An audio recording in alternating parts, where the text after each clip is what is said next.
আচমকা এক অজানা স্রোত যেন শরীরে ছড়িয়ে পড়ল। ঠিক তখনই হালকা একটা শব্দে সতর্ক হয়ে ঘোরার সাথে সাথেই শক্তিশালী এক হাত এসে গলায় চেপে ধরল। মুহূর্তের মধ্যে শ্বাসরুদ্ধ হয়ে উঠল। গলার চারপাশে চাপ বাড়তে লাগলো। গলা থেকে বেরোতে যাওয়া আওয়াজ আটকে গেল। অদৃশ্য শিকলে বাঁধা পড়া এক অজানা ভয়ের অনুভূতি সমস্ত অস্তিত্বে ছড়িয়ে পড়ল। প্রকম্পিত চোখের পাতা মেলে যখন সামনের বিশালাকৃতির মিররে তাকালো এলিজাবেথ, সমস্ত শরীর শিউরে উঠল। বুকের ভেতর ঘূর্ণিঝড় অনুভূত হলো।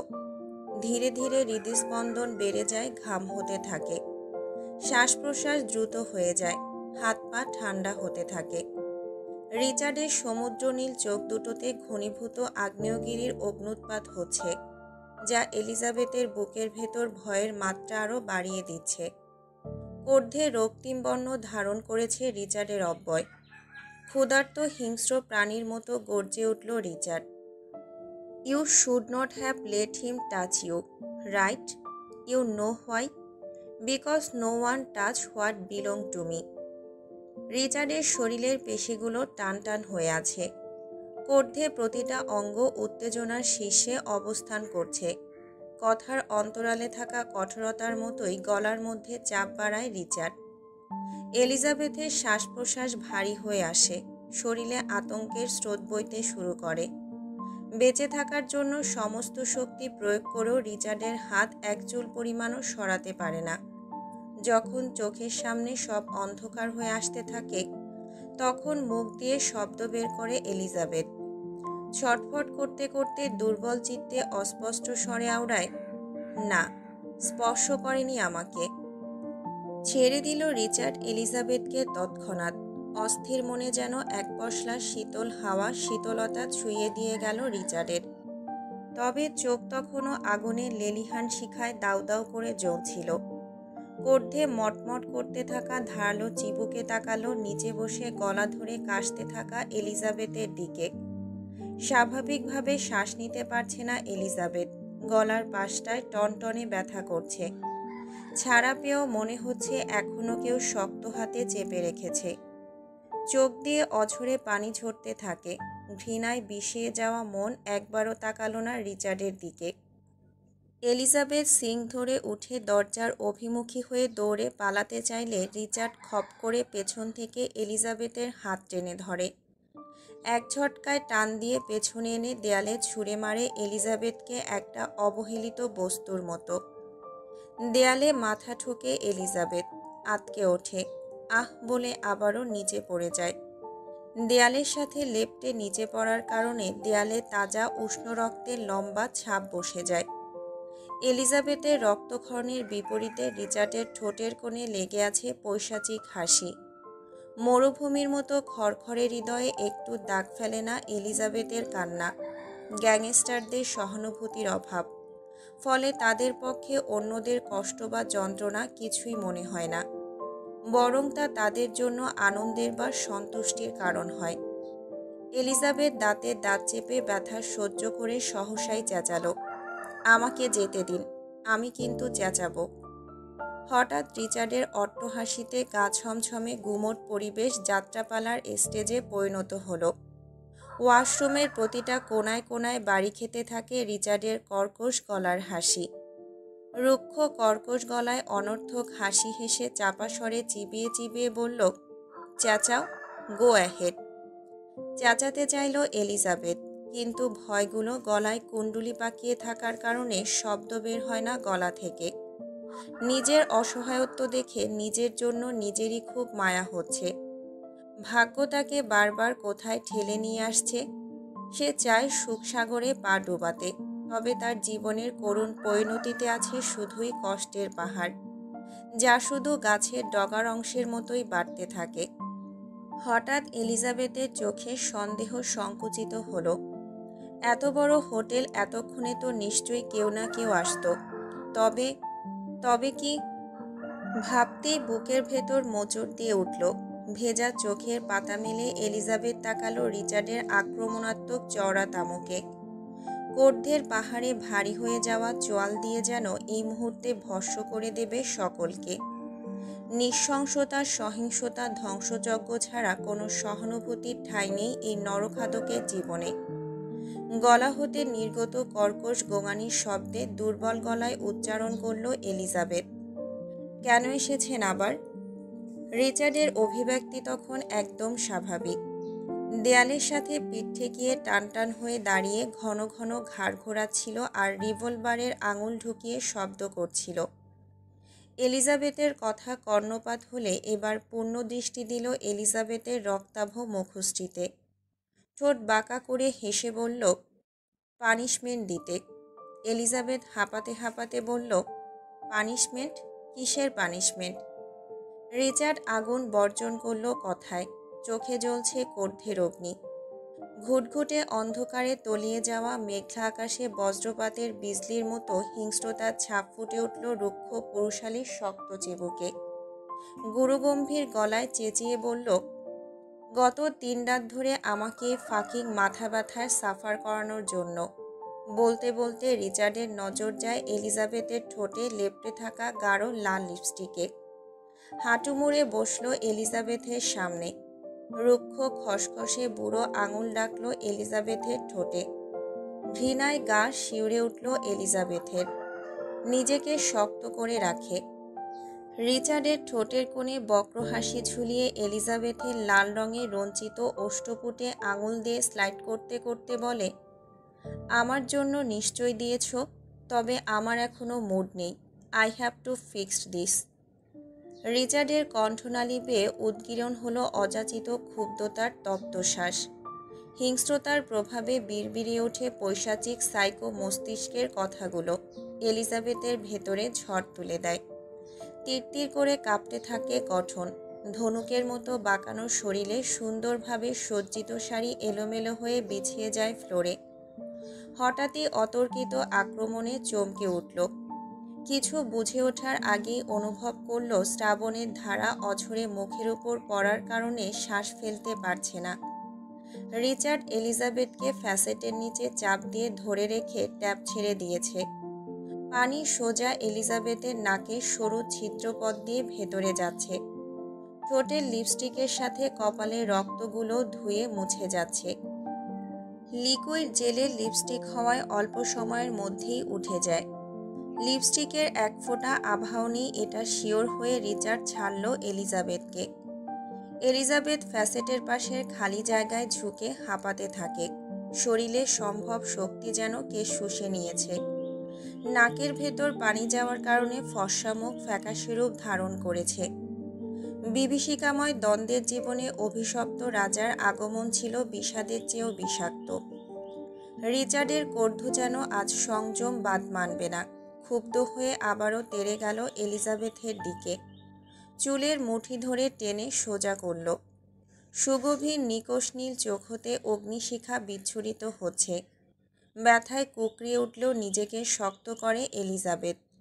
হঠাৎ নারীবাদী শক্তিশালী আত্মার জাগরণ হলো এলিজাবেথের মাঝে। 2 হাত দিয়ে বুকে ধাক্কা দিয়ে সরিয়ে দেয় রিচার্ডকে। ভাঙা কণ্ঠে গর্জে উঠল, আপনার নোংরা হাতে ছোবেন না আমাকে। আমি অন্য কারোর স্ত্রী। রিচার্ড 2 কদম পিছিয়ে গেলেও আবার তেড়ে আসে না। স্থির হয়ে ঘাড় বাঁকিয়ে শুনতে থাকে এলিজাবেথের কথা। রিচার্ডের নীরবতা দেখে এলিজাবেথ যেন আরও সাহস পেল। স্বরে দ্বিগুণ তেজ এনে ঝাঁঝালো স্বরে বলল, লাল শাড়িও পরেছি, বউ সেজেছি, তবে কারোর রক্ষিতা হয়ে নয়। পবিত্র বন্ধনে আবদ্ধ হয়ে স্ত্রী হিসেবে স্বীকৃতি পেয়েছি। একদম ছোবেন না আমাকে। রিচার্ড আসামির মতো 2 হাত উপরে তুলে স্যারেন্ডার করে। কপাল কুঁচকে 2 ঠোঁট গোল করে ক্ষীণ আওয়াজে বলতে বলতে এক পা করে এগিয়ে আসতে থাকে, sorry sorry sorry, fucking sorry. শেষের 2টি বাক্য চিবিয়ে চিবিয়ে বলে আকস্মিক হামলা করে বসল এলিজাবেথের উপর। এলোমেলো শাড়ি ভাঁজভেদ করে উদীয়মান বাঁকানো কোমর শক্ত হাতের বাঁধনে এঁটে এলিজাবেথকে নিজের সাথে আবদ্ধ করে ফেলল। আক্রমণাত্মক লুকের ড্রাগন ট্যাটু খচিত হাতে চেপে ধরল এলিজাবেথের চিবুক। চাপের প্রভাব এতই দৃঢ় ছিল যে গালের নরম অংশ দাঁতের সাথে পিষে রক্তপাত হয় অন্তরালে। এলিজাবেথ তবুও নিটোল, ঘৃণিত চোখে তাকিয়ে আছে রিচার্ডের উত্তপ্ত খড়খড়ে মরুভূমির পানে। এলিজাবেথের সাহস দেখে আরও রাগ বাড়ে রিচার্ডের, আরও শক্ত করে ধরে এলিজাবেথের গাল। এলিজাবেথের মুখের ভেতর থেকে তাজা রক্ত ঠোঁটের ফাঁক গলিয়ে বাইরে বেরিয়ে আসে। তাজা রক্তে সিক্ত হলো রিচার্ডের হাত। এজন্যই তোদের মেয়ের জাতকে আমি এত ঘৃণা করি। তোরা ছবি একজনের সাথে আর সংসার করার চিন্তা করবি আরেকজনের সাথে। ছলনাময়ী জাত। এই যে তোর গলার এটা দেখছিস, এটা আমাকে বহন করে। আর কারোর এখতিয়ার নেই আমার ব্যবহৃত জিনিসে ছোঁয়া। আন্ডারস্ট্যান্ড? এত নোংরা নোংরা কথা শুনে গা ঘিন ঘিন করে উঠল এলিজাবেথের। বাঁধ ভাঙে চোখের জল। রিচার্ডের শক্ত বাঁধন থেকে ছোটার জন্য ছটফট করতে থাকে এলিজাবেথ। মোস্টামুষ্টির ফলে দুই শরীরের মধ্যে ঘর্ষণ সৃষ্টি হয়। রিচার্ড ঘোরলাগা দৃষ্টিতে চেয়ে থাকে এলিজাবেথের দিকে। রিচার্ডের হাত এলিজাবেথের উন্মুক্ত কোমরে এলোমেলোভাবে বিচরণ করে। জুবুথুবু করে কাঁপছে এলিজাবেথের গঠন। রিচার্ড ক্রন্দনরত আড়ষ্ট মেয়েটার কানের লতির কাছে ঝোঁকে পুরুষালী হাস্কি ভয়েসে বলল, স্টপ মুভিং। এভাবে নড়াচড়া করলে আমি কন্ট্রোল হারাতে বাধ্য হব। আমার মনে হয় বাথরুমের সিঙ্কগুলো খুবই নড়বড়ে। এবার রিচার্ডের বুকে এলোপাথারি আঘাত করতে থাকে এলিজাবেথ। তুষ্টু হাসে রিচার্ড এলিজাবেথের বোকামি কর্মে। দূরে সরে আসলো। এলিজাবেথ তখনও হাঁপাচ্ছে এক প্রকার। রিচার্ড পকেট থেকে সিগারেট বের করে ধরালো। কালচে ঠোঁটের ফাঁক দিয়ে বের হয়ে আসলো বিষাক্ত ধোঁয়া। ঠোঁটের কোণে তখনও বাঁকা হাসি। এলিজাবেথের দিকে নিষ্প্রভ দ্বিধাহীন নজরে গমগমে গলায় বলল, কিছু করলাম না এতে এই অবস্থা? ছ্যাঁক। একটু থেমে বলল, তা তোর প্রাণের স্বামী কোথায় ফাকিং ডার্ক রেড? তাকবীরের কথা মনে হতেই গতি হারায় হৃদয় স্পন্দন। খেই হারিয়ে তড়িঘড়ি করে ছুটে গেল এলিজাবেথ। বাধা দিল না রিচার্ড, না ফিরে দেখল। শূন্য দৃষ্টিতে জমে আছে ষড়যন্ত্রের পাহাড়। হো হো করে হাসতে থাকলো অযথা। বাইরের পরিবেশ এখনও গমগমে, বরঞ্চ মানুষের গিজগিজ আরও বেড়েছে। মদ খেয়ে টাল হয়ে আছে এক একজন। ছেলে মেয়ে সংমিশ্রিতভাবে নাচানাচি করছে। এক একজনের শরীরে আরেকজন ঢলে পড়ছে নাচের তালে তালে। এলিজাবেথ ছুটে গেল খোলা রুফটপে। দূর থেকে তাকবীরকে টেবিলের উপর মাথা হেলিয়ে পড়ে থাকতে দেখে পা থেমে যায়। শূন্যতা, হতাশা, অবিশ্বাস, দুঃখ এবং ব্যথা সব একসঙ্গে এসে মনের ভেতর গভীর ক্ষত তৈরি করে চাপ দিয়ে ধরে। শ্বাসরুদ্ধকর অবস্থায় এলিজাবেথের শরীর ছেড়ে দেয়। মনে হচ্ছে তার সুখ প্রদীপের আলো নিভে গেল। যে মানুষটা কিছু সময়ই তাকে সর্বত্র দিয়ে দিয়েছে। এলিজাবেথ ফাঁকা ঢোক গিলে সামনে এগিয়ে যায়। তাকবীর সামনে দাঁড়িয়ে ওর নিস্তেজ কৃষ্ণগহ্বরের দিকে তাকাতেই বুকে ছ্যাদ করে উঠল। কাঁপা কাঁপা হাত নিল নাকের কাছে। স্বস্তির নিঃশ্বাস ফেলে মেঝেতে শরীর ছেড়ে দেয় এলিজাবেথ। টেবিলের উপর জুসের গ্লাস, যেটা অর্ধেক খাওয়া হয়েছে। সময় লাগে না এলিজাবেথের বুঝতে এগুলো রিচার্ডেরই কাজ।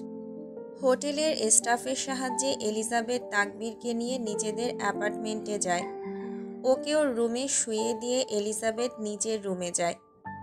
ফ্রেশ না হয়ে চলে যায় খোলা বারান্দায়। দমকা হাওয়া বইছে।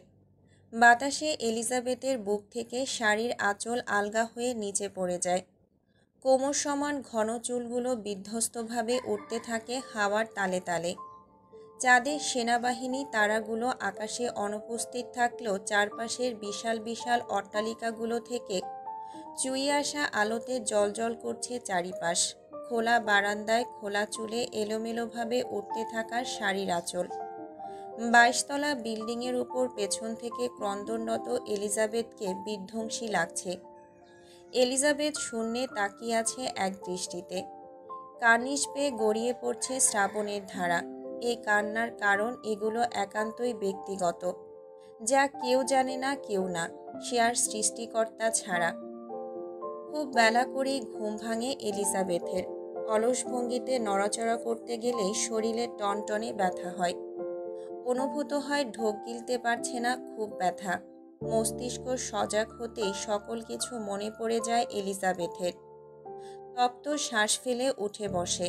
কিচেন থেকে শব্দ আসছে। কপালে সূক্ষ্ম ভাঁজ পড়ে এলিজাবেথের। স্লিপার পরে ব্যগ্র পায়ে রুম থেকে বের হয় এলিজাবেথ। রূপকথা তুই তো আমারই, জীবনের চেয়ে আরও দামি। বাহ, খুব ভালো গান গাইতে পারেন তো আপনি। তাকবীর টোস্টারে টোস্ট দিয়ে পেছন ফিরে তাকায়। পরনে কিচেন অ্যাপ্রন। এলিজাবেথ ডাইনিং এরিয়ায় বুক বেঁধে দাঁড়িয়ে আছে। ঠোঁটের কোণে স্নিগ্ধতা ফুটে উঠেছে মেয়েটার মুখে। ফোলা ফোলা ঠোঁট মুখে আরও বেশি কিউট লাগছে। তাকবীর গুড মর্নিং না বলে অমায়িক হাসি দিল। পরপর কাটিং নাইফ দিয়ে পেঁয়াজ কাটতে কাটতে উত্তর দিল, এই একটু আধটু আর কি। এলিজাবেথ আগ্রহ নিয়ে কয়েক কদম এগিয়ে এলো। উৎসুক হয়ে জানতে চাইল, সত্যি? যদি আমি কবি হতাম তবে দুনিয়াতে তুমি ছাড়া আর কোনো সৌন্দর্যের দাম থাকতো না। যদি আমি শিল্পী হতাম তবে সকলের হিংসের পাত্রী হতে তুমি। এক কালরাত অতিবাহিত হবার পর সকাল সকালই এলিজাবেথের তনুমন পুলকিত হয়ে যায়। লাজুক হেসে কিচেন স্পেসে পা রাখতেই তাকবীর থামিয়ে দিল। এই, একদম না। গাল ফুলিয়ে কোমরে দুই হাত গুজে দাঁড়ায় এলিজাবেথ। অভিমানী কণ্ঠে বলল, কেন? আমি করি। আর অর্ডার দিয়ে দিলেই তো হয়ে যেত। এত কষ্ট করে রান্না করতে গেলেন কেন? তাকবীর একটা একটা করে প্লেট সাজাতে সাজাতে সবিনয়ে উত্তর দিল, প্রথমত তোমাকে খাটানোর জন্য বিয়ে করিনি। দ্বিতীয়ত খুব ইচ্ছে হলো তোমাকে কিছু বানিয়ে খাওয়াতে। আমি রান্না পারি তো। ভুলে যাও। তাকবীরের তাৎক্ষণিক জবাব। এলিজাবেথ কিছু বলতে যাবে তার আগেই তাকিয়ে বলে ওঠে, একটু পর ডক্টর আসবে মাথার ড্রেসিং করানোর জন্য। টেবিলের উপর দেখো নীল প্যাকেটে একটা মলম আছে। ওটা গলায় লাগিয়ে নাও, দাগ উঠে যাবে। ফ্রেশ হয়ে আসো, আমি চা দিচ্ছি, গলার জড়তা চলে যাবে। স্তব্ধ হয়ে যায় এলিজাবেথ। নির্নিমেষ তাকিয়ে থাকলো তাকবীরের কৃষ্ণ গহ্বরে। গলা ধরে আসে রাতের কথা মনে হতেই। অস্পষ্ট স্বরে আওড়ায়, আপনি? আমি জানি, সব জানি। মুখ থেকে কথা কেড়ে নিল তাকবীর। এলিজাবেথ এবার কেঁদেই দেয়। তাকবীর কিচেন অ্যাপ্রন খুলে এলিজাবেথের সামনে এসে দাঁড়ালো। হেসে নিদারুণ কোমল স্বরে বলল, তুমি না বললেও আমি সব কিছুই বুঝতে পারি এলোকেশী। এই যে সারা রাত কেঁদে চোখ ফুলিয়ে ফেলা, এই সব কিছুই বুঝতে পারি আমি। তবু আমি চাই একটা খোলা বইয়ের মতো আমার কাছে নিজের সবটা স্পষ্ট রাখো সব সময়। প্লিজ, গোপন করো না কোনো কিছু আমার কাছে। দুটো খাদযুক্ত দৃষ্টি মিলে গেল। কণ্ঠ বুঝে এলো কান্নায় এলিজাবেথের। ফ্যাঁসফেঁসে আওয়াজে বলল, চলুন না, আমরা দূরে কোথাও চলে যাই। জানোয়ারটা পিছু পিছু এখানেও চলে এসেছে। তাকবীর টেবিল থেকে টিস্যু নিয়ে এলিজাবেথের হাতে দিল। পরপর স্মিত স্বরে বলল, কিছু হবে না এলোকেশী, আমি আছি তো। আর 4 দিন পর আমরা এখান থেকে চলে যাব অনেক দূরে। মানতে পারে না এলিজাবেথ। মন কু ডাকতে থাকে। চোখ ভরা অসহায়তা নিয়ে বলল, সে মানুষ না, সাইকোপ্যাথ একটা। আমি সব সামলে নেব। যাও, ফ্রেশ হয়ে নাও, একটু পর চেকিং করব আমরা। কান্নার তোড় কমে এলো এলিজাবেথের। কপালে ভাঁজ ফেলে বলল, কোথায় যাব? তাকবীর ঠোঁট কামড়ে কিছু একটা ভাবল। অতঃপর বলল, নতুন হোটেলে উঠব দূরে কোথাও। এখানে থাকাটা এখন রিস্কি। কিন্তু এভাবে হাত তুলে থামিয়ে দিল তাকবীর।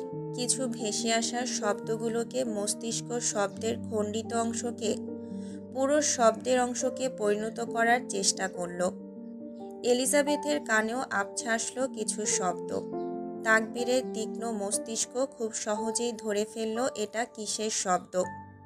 হঠাৎ বোমা সতর্ক সংকেত বার্তার সাইরেন বেজে উঠল। এলিজাবেথ কিছু বুঝে ওঠার আগেই তাকবীর এলিজাবেথের হাত টেনে ধরে দরজার দিকে ছুট দিল। দরজার অভিমুখে যাওয়ার আগেই ঠাস। Tick tick tick.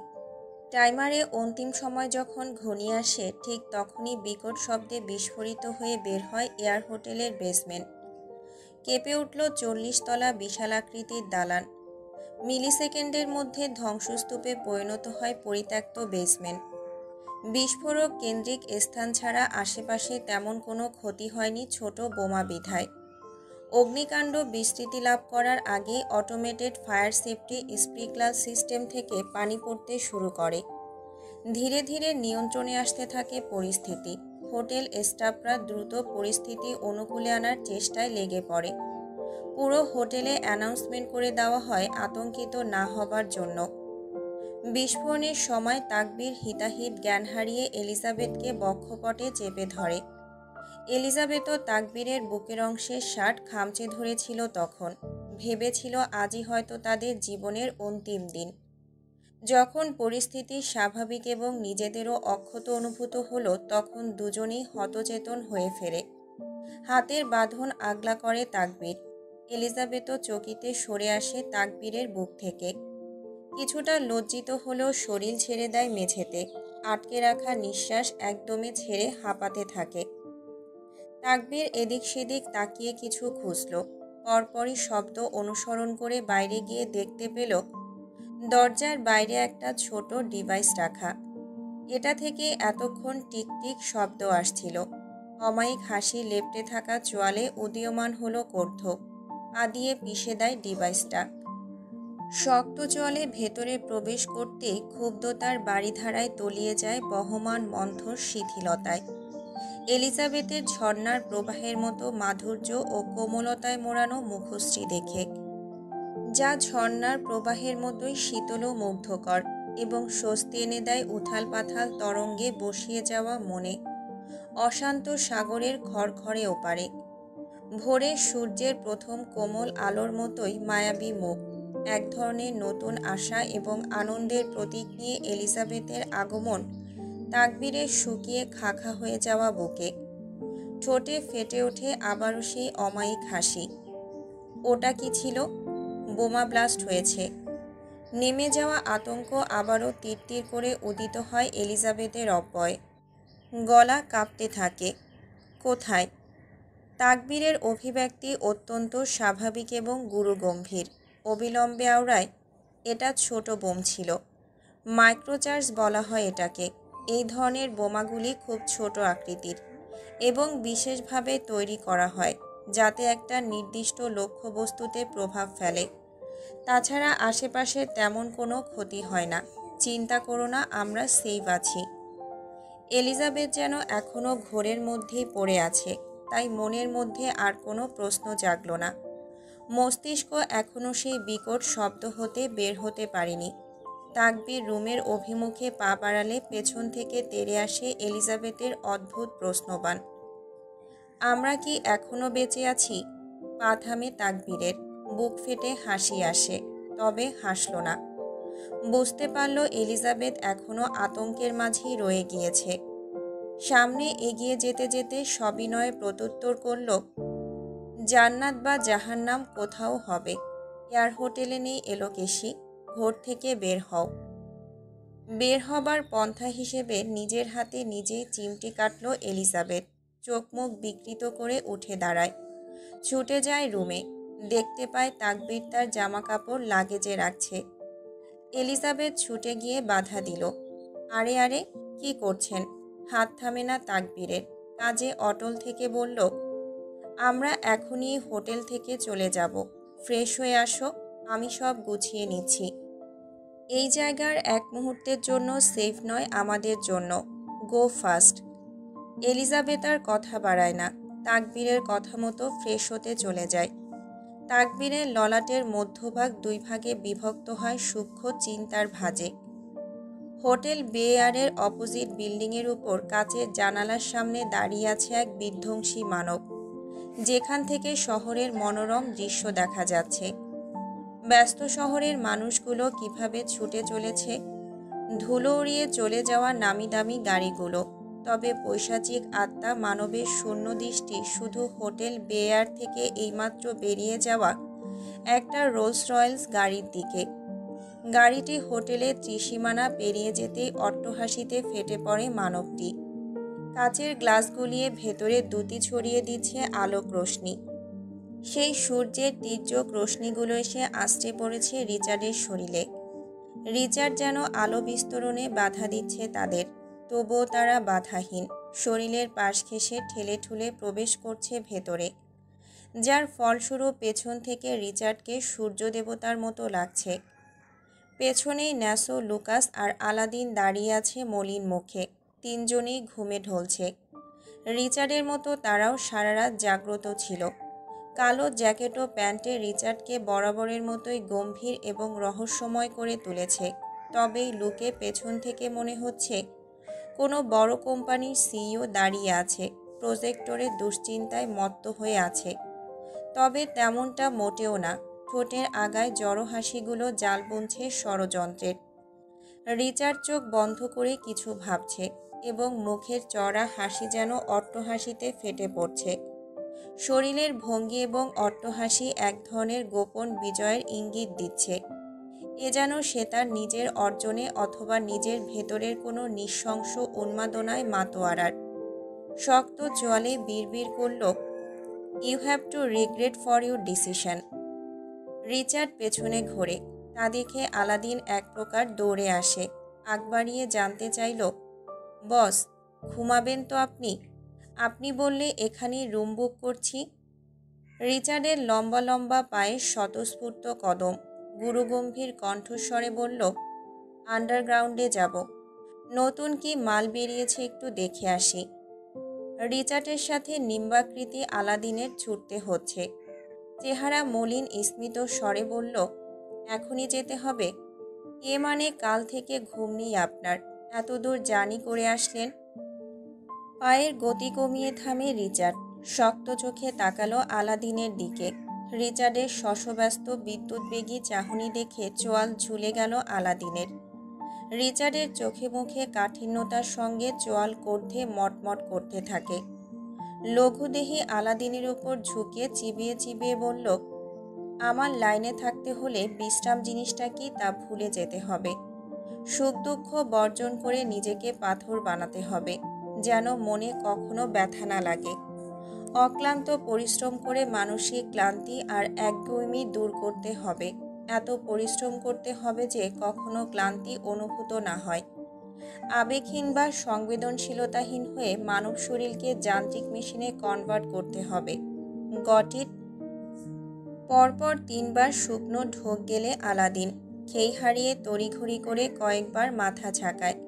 ফ্রেশ হয়ে আসছি বলেই রিচার্ড চলে যায়। ফোঁস নিঃশ্বাস ছাড়ে আলাদিন। তাকালো ন্যাসো আর লুকাসের দিকে। দুজনের মধ্যে কোনো রকম হীনমন্যতা দেখা গেল না, খুবই স্বাভাবিক। আলাদিন এবার হতাশার দীর্ঘশ্বাস ফেলে। খুব করেই বোধগম্য হয়ে যায় যান্ত্রিক মানবের সাথে এরাও যান্ত্রিক মেশিনে রূপান্তরিত হয়ে গিয়েছে। এই আলো! ক্ষিপ্ত হলো আলাদিন, তবুও তা বাইরে প্রকাশ হতে দিল না। শূন্য অভিব্যক্তিতে তাকায় লুকাসের দিকে। লুকাস পূর্ণিমার চাঁদের মতো ঝকঝকে 24 কপাটি বের করে এগিয়ে আসছে তার দিকে। আলাদিন ধরাশায়ী গলায় জবাব দিল, আমাকে এই নামে ডাকা বন্ধ করুন। তোকে তো আমি আলুই ডাকব, এইবার যা হবার হোক। তোর নামটা খুবই ভালো রে আলু। মানে? কারণ আলু হচ্ছে রয়েল সবজি, শীত গ্রীষ্ম বর্ষা কখনোই ছেড়ে যায় না। চোয়াল শক্ত হলো আলাদিনের, দাঁতে দাঁত পিষতে পিষতে রুষ্ট গলায় বলল, প্রথম প্রথম প্রেমে পড়লে যেমন গুলশানকেও আমেরিকা মনে হয়, তেমনি আপনারও আলাদিনকে আলো মনে হচ্ছে। শালা, তুই কি আমাকে অপমান করলি? জিভ কাটে আলাদিন। তড়িঘড়ি করে উত্তর দিল, না না, সেই সাধ্য কি আর আমার আছে? লুকাস তেষ্টা নজরে এক পলক ন্যাসোর দিকে তাকালো। ন্যাসো বিরক্তিমাখা মুখ নিয়ে ওদের দিকে তাকিয়ে আছে। ন্যাসো অত্যন্ত ধৈর্যবান একজন, সব সময় সব কিছু ঠান্ডা মাথায় অবজার্ভ করবে। লুকাস আবারও দৃষ্টি ফেরায় আলাদিনের দিকে। ছোট সাইজের আলাদিনকে প্রথম দিন থেকেই তার কাছে মোটু পাতলুর জনের মতো লাগত। চেহারা আকৃতি গঠনও কিছুটা তেমনই। এই তিক্ততার মাঝেও একটু এন্টারটেইন করা যায়, এতে মন্দ হয় না। আলু? বিরক্তে চ উচ্চারণ করে প্রত্যুত্তর করল আলাদিন। হ্যাঁ। ঠোঁট কামড়ে হাসল লুকাস। পরপর গলায় গাম্ভীর্য এনে বিটলামি করে বলল, মেজাজ খারাপ? প্রচুর ঘুম পাচ্ছে। লুকাস ফেক হাম তুলে মুখের সামনে তুড়ি বাজিয়ে বলল, আমারও।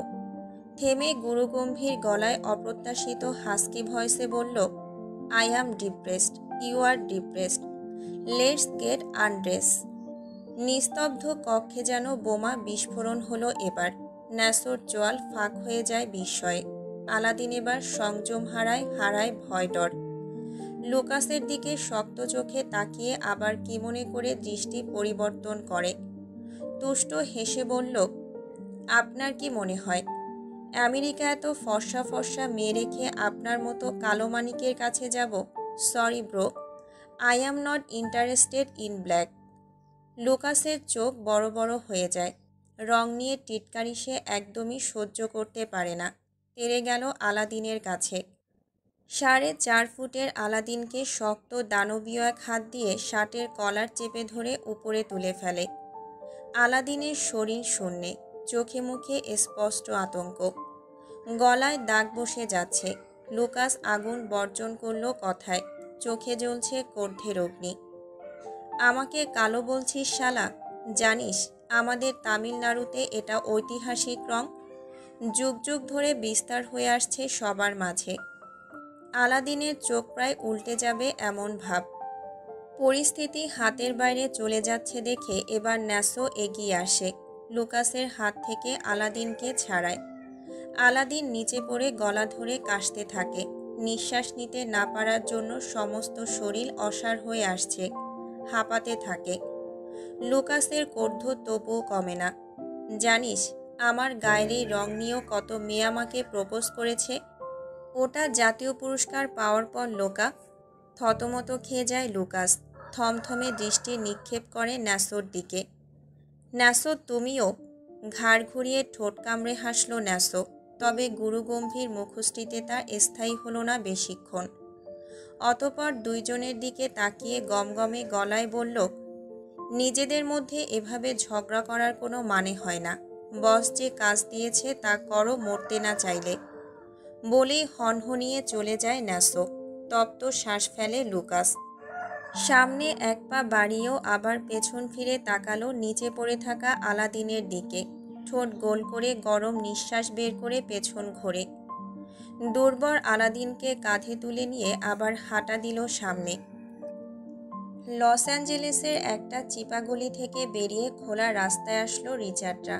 ভেতরে গাড়ি নেওয়া যায় না, রাস্তা সরু, তাই ওরা এখানে গাড়ি রেখে ভেতরে গিয়েছিল। রিচার্ডের পরনে সব সময়ের মতো একটা কালো স্যুট এবং স্যুটের কলারের অংশও কালো, যা ভেতরের কালো রঙের শার্টের সাথে তীব্র কন্ট্রাস্ট তৈরি করেছে। এই রঙের বিপরীত রিচার্ডের চরিত্রকে আরও রহস্যময় এবং জটিল করে তোলে সব সময়ের মতো।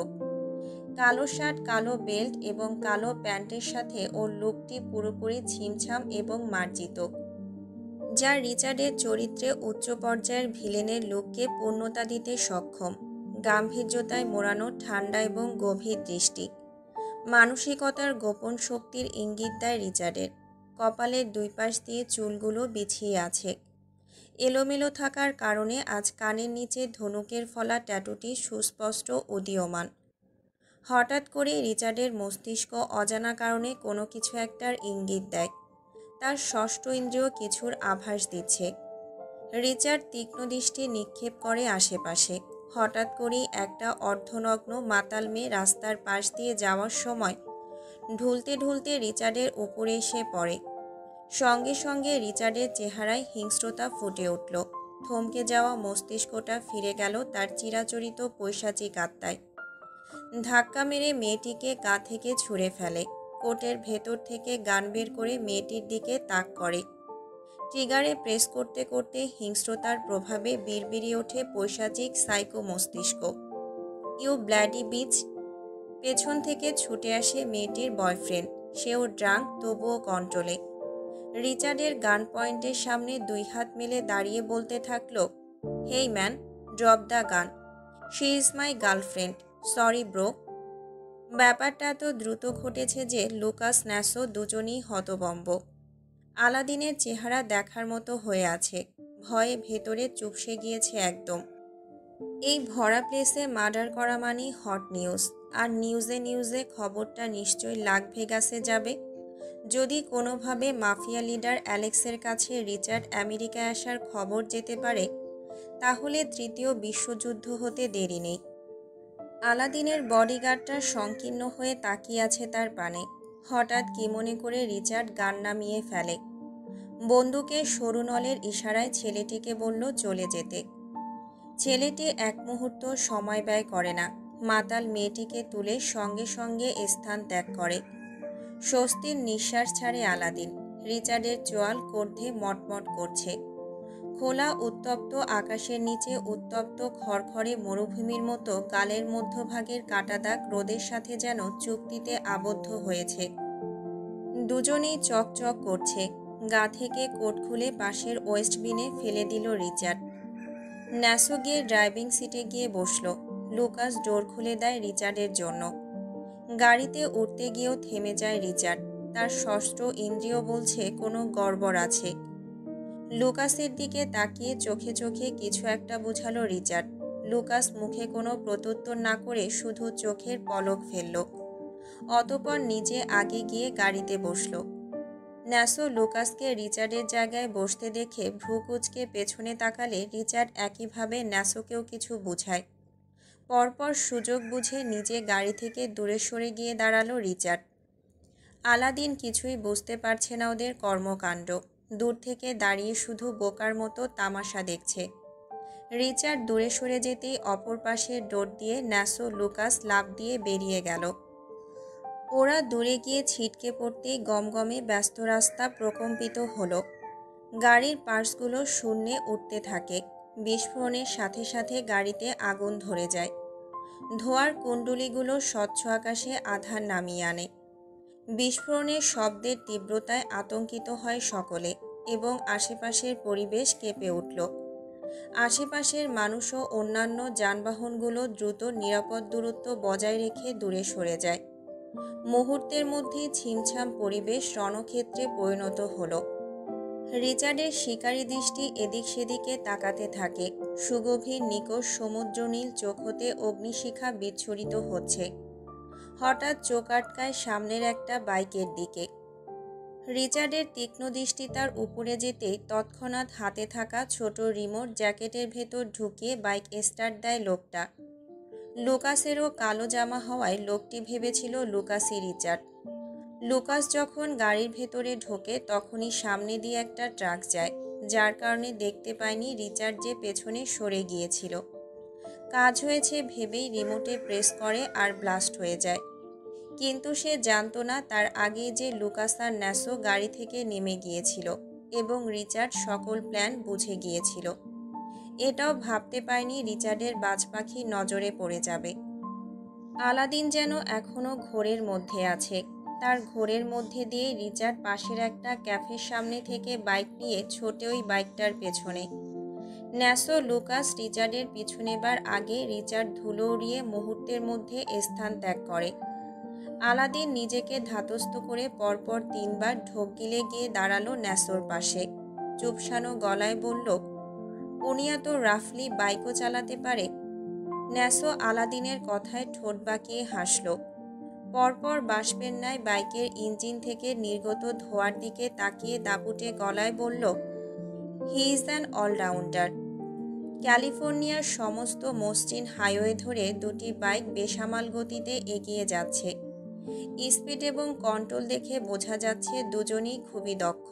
তাদের প্রতিটা বাঁক, প্রতিটা ওভারটেকিং এবং প্রতিটা গতি নিয়ন্ত্রণে প্রকাশ পাচ্ছে তাদের দক্ষতা। দুই বাইকের গতি এবং গর্জনরত ইঞ্জিনের শব্দ পুরো পরিবেশে উত্তেজনা ছড়িয়ে যাচ্ছে। রিচার্ডের বাইকে তখন স্পিড মিটারে কাটা দেখা যায় 200 ছাড়িয়েছে। ক্ষুধার্ত প্রাণীর মতো ছুটছে অপর বাইকটির পেছনে। সামনের বাইকটায় যখন বাইকের রিয়ার ভিউ মিরর দিয়ে পেছনে ধেয়ে আসা রিচার্ডকে দেখল, বুক শুকিয়ে গেল বাইকারের। বাইকের স্পিড আরও বাড়ায়, বারবার মিরর দিয়ে পেছনে দেখতে থাকে। সে জানে একটা ভুল করলেই প্রতিপক্ষ রিচার্ড তাকে ধরে ফেলবে এবং আজই তার মৃত্যু সুনিশ্চিত। তাই লোকটা দ্রুত বাঁক নেয় এবং রাস্তার প্রতিটা অংশকে কাজে লাগিয়ে নিজেকে সামনে রাখার চেষ্টা করে যাচ্ছে। রিচার্ডও শিকার ছেড়ে দেওয়ার লোক না, ক্রমাগত গতির উপর চাপ দেয়। ইঞ্জিনের গর্জন আরও তীব্র হতে থাকে এবং প্রতিটা সুযোগ কাজে লাগিয়ে সামনে থাকা বাইকারকে ধরার চেষ্টা করে। রিচার্ডের ড্রাগন এবং ইতালিয়ান অক্ষরে ট্যাটু করা হাতের খপ্পরে বাইকের গ্রেয়ার। লোকালয় ছাড়িয়ে বাইকগুলো ছুটে চলেছে পাহাড়ি ঢালু পিচঢালা রাস্তায়। রাস্তার ওঠানামা, বাঁকানো অংশ এবং সামনের দিক থেকে আসা অন্যান্য মালবাহী ট্রাকগুলো তাদের এই চোর পুলিশের রেসকে আরও কঠিন করে তোলে। সামনের বাইকারটি যত নিজেকে রক্ষা করার চেষ্টায় স্পিড বাড়িয়ে ছুটতে থাকে বাঁচার আশায়, রিচার্ডেরও সেখানে সমস্ত মনোযোগ একটা সুযোগ খোঁজার, তাকে ধরার জন্য। হেরে যাওয়ার পাত্র রিচার্ড নয়।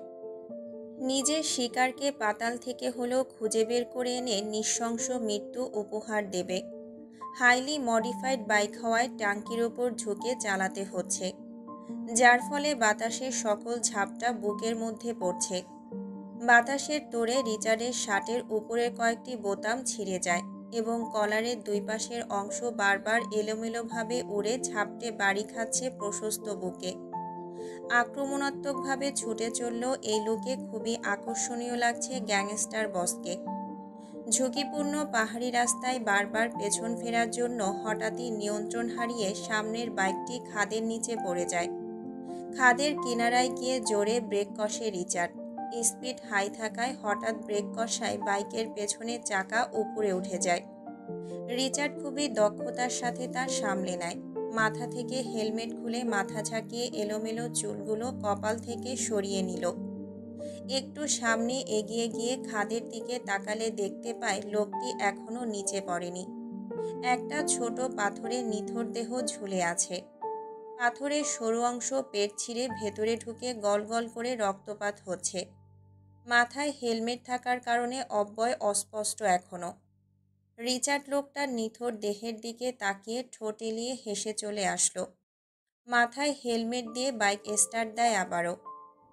সে চাইলে লোকটাকে বাঁচিয়ে জানতে পারত এর পেছনে মাস্টার মাইন্ড কে, কিন্তু তার একমাত্র উদ্দেশ্যই ছিল তার দিকে হাত বাড়ানো, হাতটা ভেঙে মুচড়ে দেওয়া, বুঝিয়ে দেওয়া নিজের স্থান, যে কার দিকে হাত বাড়িয়েছিল। তবে রিচার্ডের আচরণে একটা জিনিস এখনও অস্পষ্ট, এত মাইল ছুটে এসেও আসল মাস্টার মাইন্ডকে এটা না জেনে এত সহজ মৃত্যু দিল কিভাবে? তাহলে কি সে জানে আসল মাস্টার মাইন্ড কে? ভোরের আলো ধীরে ধীরে আকাশে ছড়িয়ে পড়ছে। সূর্যের সোনালি রশ্মি পাহাড়ের চূড়ায় এবং সমুদ্রের উপর পড়ে এক স্বর্গীয় পরিবেশ তৈরি করেছে ক্রমশ। আকাশে হালকা গোলাপি, কমলা এবং নীল রঙের মিশ্রণ সকালকে আরও মনোরম করে তোলে। বাতাসে হালকা ঠান্ডা ভাব থাকলেও সূর্যের নরম উষ্ণতার মিষ্টি বাতাস এসে আছড়ে পড়ছে এলিজাবেথের শরীরে। বেঘোরে ঘুমাচ্ছে সে। কাল হোটেল চেঞ্জ করে নতুন হোটেলে উঠেছে তারা। নতুন জায়গায় অ্যাডজাস্ট করতে পারছে না এলিজাবেথ। রাতে ঘুমিয়েছে সেই শেষ রাতে। সূর্যি মামার মিষ্টি রোদগুলো পর্দার ফাঁক গলিয়ে ভেতরে এসে সোনালি দ্যুতি ছড়াচ্ছে। পিটপিট করে চোখ মেলে তাকায় এলিজাবেথ। আড়ম্বরপূর্ণ ঘুম ভেঙে মোছড়ামুছড়ি করতে থাকে নরম বিছানায়। হঠাৎই হাত যায় বালিশের পাশে। হাতে কিছু একটা লাগে। জিনিসটা হাতে তুলে নিল এলিজাবেথ। আদৌ চোখ মেলে তাকিয়ে দেখে এক টুকরো কাগজ ভাঁজ করা। ভাঁজ খুলতে ঘুম ছুটে যায় এলিজাবেথের। ঘুমালে তোমাকে আরও বেশি সুন্দর লাগে মাই ফাকিং ডার্ক রেড। এলিজাবেথের চিৎকারে পাশের রুম থেকে ছুটে আসে তাকবীর। দরজার সামনে এসেই দেখতে পায় এলিজাবেথ দুই হাতে কান চেপে হাঁটুতে মুখ গুজে হাঁপাচ্ছে। পুরো শরীর কাঁপছে। তাকবীর ছুটে গেল এলিজাবেথের কাছে। এলিজাবেথ কোনো কথা বলছে না, অদ্ভুতভাবে কাঁপছে। শুধু আঙুল তুলে সামনে দেখালো। সামনে তাকাতেই চোয়াল শক্ত হয়ে আসে তাকবীরের। দেয়ালে রক্ত দিয়ে লেখা, রিগ্রেট রিগ্রেট রিগ্রেট। ক্যালিফোর্নিয়ার একটি বৃহত্তম শহর হলো সান ফ্রান্সিসকো। আমেরিকার 50তম বৃহত্তম ঘনবসতি শহর সান ফ্রান্সিসকো। সান ফ্রান্সিসকো মূলত পাহাড়ের উপর গড়ে উঠেছে। এখানে প্রায় 50টি পাহাড় রয়েছে। এগুলোর মধ্যে অন্যতম হলো টুইন পিক। টুইন পিক থেকে গোটা সান ফ্রান্সিসকোর অসাধারণ ভিউ পাওয়া যায়। এই শহরে অন্যতম গুরুত্বপূর্ণ আকর্ষণ হচ্ছে খাড়া পাহাড় ও ক্যাবল কার। এখানকার ক্যাবল কার আমেরিকার একমাত্র ম্যানুয়ালি পরিচালিত ক্যাবল কার।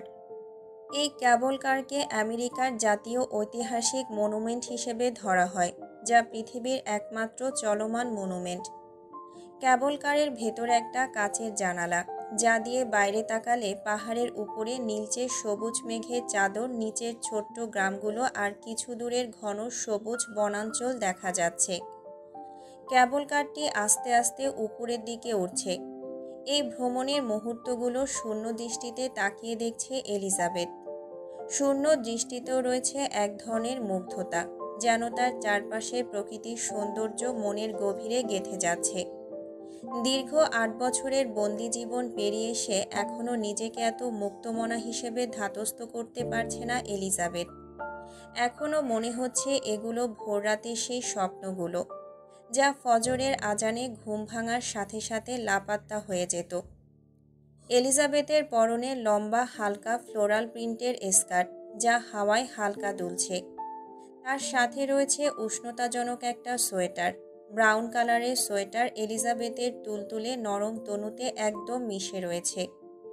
গায়ের কালারের সাথেও যেন স্বকীয়তা ফুটিয়েছে। স্নিগ্ধ স্বাচ্ছন্দ্যময় লুকে দেখা যাচ্ছে এলিজাবেথকে। সেই সাথে ঠোঁটের আগায় জড়ো হয়েছে মিষ্টি হাসি। এগুলো বাস্তব, কোনো অবাস্তব স্বপ্ন নয়। সেও উঠতে পারছে মুক্তমনা পাখির মতো। প্রশান্তিময় হাসির স্পষ্ট ঝলকানি অষ্টপুটে। অষ্টপুটের গহ্বরের ফাঁক গলে ছুটে চলল প্রাপ্তির হাসি, যেই হাসি মিশে গেল আকাশে বাতাসে। মুহূর্তগুলো থেমে থাকুক, মিশে থাকুক এভাবেই স্নিগ্ধ বাতাসের মাঝে, আর এলিজাবেথ ডুবে থাকুক প্রকৃতির মাঝে। সেখানে ঠাঁই না হোক কোনো বিশ্বাসঘাতকতার, কোনো বিষাদের রাজার। এলিজাবেথের লাল চুলগুলো পতাকার মতো বাতাসে ঝাপটা খেয়ে খেয়ে উঠছে। বারবার গিয়ে আষ্টে পড়ছে পাশে একগুঁয়ে দৃষ্টিতে হরণকারী মানবের কৃষ্ণ গহ্বরে। এই এক দৃষ্টিতেই যেন শুষে নেবে এলিজাবেথের সকল সৌন্দর্য, বন্দি করে ফেলবে অন্দরমহলের রাজপ্রাসাদে। মাথায় মুকুট পরিয়ে স্থান দেবে রানীর সিংহাসনে। রানীর সেবায় নিজেকে নিয়োজিত করবে প্রজা হিসেবে। চোখের পলক যেন আজ পড়বে না তাকবীরের। থেমে গিয়েছে, থাকুক না থেমে। এভাবেই এত মনোরমভাবেই এলিজাবেথকে জানালার পাশে সিট দিয়েছে তাকবীর। নিজে বসেছে এলিজাবেথের পাশে, পর্যাপ্ত দূরত্ব বজায় রেখে। সকালের ওই কাণ্ড অবলোকন হওয়ার পর এলিজাবেথের প্যানিক অ্যাটাক ওঠে। ভয় ভীতির সংকীর্ণতার ভেতরে আষ্টেপৃষ্ঠে জড়িয়ে আসে। তাকবীর আর এক মুহূর্ত এলিজাবেথকে ওই জায়গায় রাখেনি। সাথে সাথে শহর পরিবর্তন করে। এবার আর কোনো বড় ওয়েস্টার্ন হোটেলে ওঠে না, বরঞ্চ গ্রাম সাইডের খুব ছোট একটা হোটেলে দুটো রুম নেয়। সান ফ্রান্সিসকোর একেবারে কেন্দ্রের কাছাকাছি ছোট্ট একটা শহর ব্রিসবেন। চিন্তাভাবনা বাকি কয়দিন এখানেই থাকার। তাকবীর আগে থেকে এলিজাবেথের প্রয়োজনীয় সকল জিনিস নিজের হাতে বেছে বেছে কিনে সংগ্রহ করে রেখেছিল। তবে আজ এখানে এসে তারা সর্বপ্রথমবারের মতো একসাথে শপিং করেছে। এত কিছুর মাঝেও এলিজাবেথের মনের কোণে বিষণ্ণতার রেশ থেকেই যাচ্ছে। তা এলিজাবেথ শত জোরপূর্বক হেসে আড়াল করতে চাইলেও বুঝে যায় তাকবীর। যার দরুন তাকবীর আরও কনসার্ন হয়ে যায় এলিজাবেথের প্রতি। এলিজাবেথকে খুশি করার জন্য আজ তাকবীরও এলিজাবেথের সোয়েটারের সাথে ম্যাচ করে সোয়েটার শার্ট পরেছে। এই সকল ক্ষুদ্র ক্ষুদ্র প্রচেষ্টার পেছনে অভিপ্রায় একটাই, প্রতি ক্ষেত্রে এলিজাবেথকে স্পেশাল ফিল করানো। তাকবীরের মডার্ন স্টাইলের সোয়েটার শার্টের সাথে ট্রাউজার এবং আরামদায়ক হাইকিং বুট। খোঁচা খোঁচা কোকড়া চুলগুলো কপালে বিছিয়ে আছে বাতাসে বেগ হারিয়ে। তাকবীরের ত্বক হালকা, যাকে সোনালি বা উষ্ণ শ্যামলা বলা চলে, যা ওর সমগ্র উপস্থিতিকে এক অদ্ভুত মোহনীয় আভা দেয়। এই কৃষ্ণ গহ্বরের চোখজোড়া অসম্ভব মায়ায় মোড়ানো। দুজনকে একসাথে খুবই মানিয়েছে আজ। তাকবীর আজ এলিজাবেথকে ওর জামা পছন্দ করতে সাহায্য করেছে। এখনো পর্যন্ত কোনো কিছুতেই এলিজাবেথের তরফ থেকে কোনো প্রকার নিস্পৃহ পায়নি তাকবীর, তাই সম্পূর্ণটাই নিজের মতো করে গুছিয়ে নিচ্ছে নিজ দায়িত্বে। যথাসম্ভব চেষ্টা করছে এলিজাবেথকে স্বাভাবিক জীবনে ফিরিয়ে এনে অন্ধকারের মোড়ানো কিছু নিন্দনীয় অতীত মুছে দিতে। তাকবীর আস্তাদের পোশাক এমনভাবে বাছাই করেছে যা পাহাড়ি ভ্রমণের সাথে মানানসই, কিন্তু আধুনিক এবং ফ্যাশনেবল, এবং সে তার কাজে যথেষ্ট সফলও হয়েছে। এলিজাবেথকে অসম্ভব সুন্দর লাগছে, পাশাপাশি খুশিও করতে পেরেছে, এতেই তার প্রাপ্তি। হঠাৎই পেছনে ঘুরে তাকায় এলিজাবেথ, চোখাচোখি হলো দুজনের। তাকবীরের দৃঢ়দৃষ্টিতে চোখ রাখতে পারে না এলিজাবেথ, দৃষ্টি নামিয়ে নেয়। এই চোখে গভীরতা অনেক, তাকালেই মনে হয় সেখানে লুকানো হাজারো গল্প। কথা না বলা কথা জমে আছে চোখ জোড়ায়, যা খুব করে প্রকাশ হতে যাচ্ছে। ফিসলে হাসে তাকবীর, হাসলো এলিজাবেথও। আবারও মাথা তুললে এলিজাবেথ, মিলে গেল আবারও দৃষ্টি।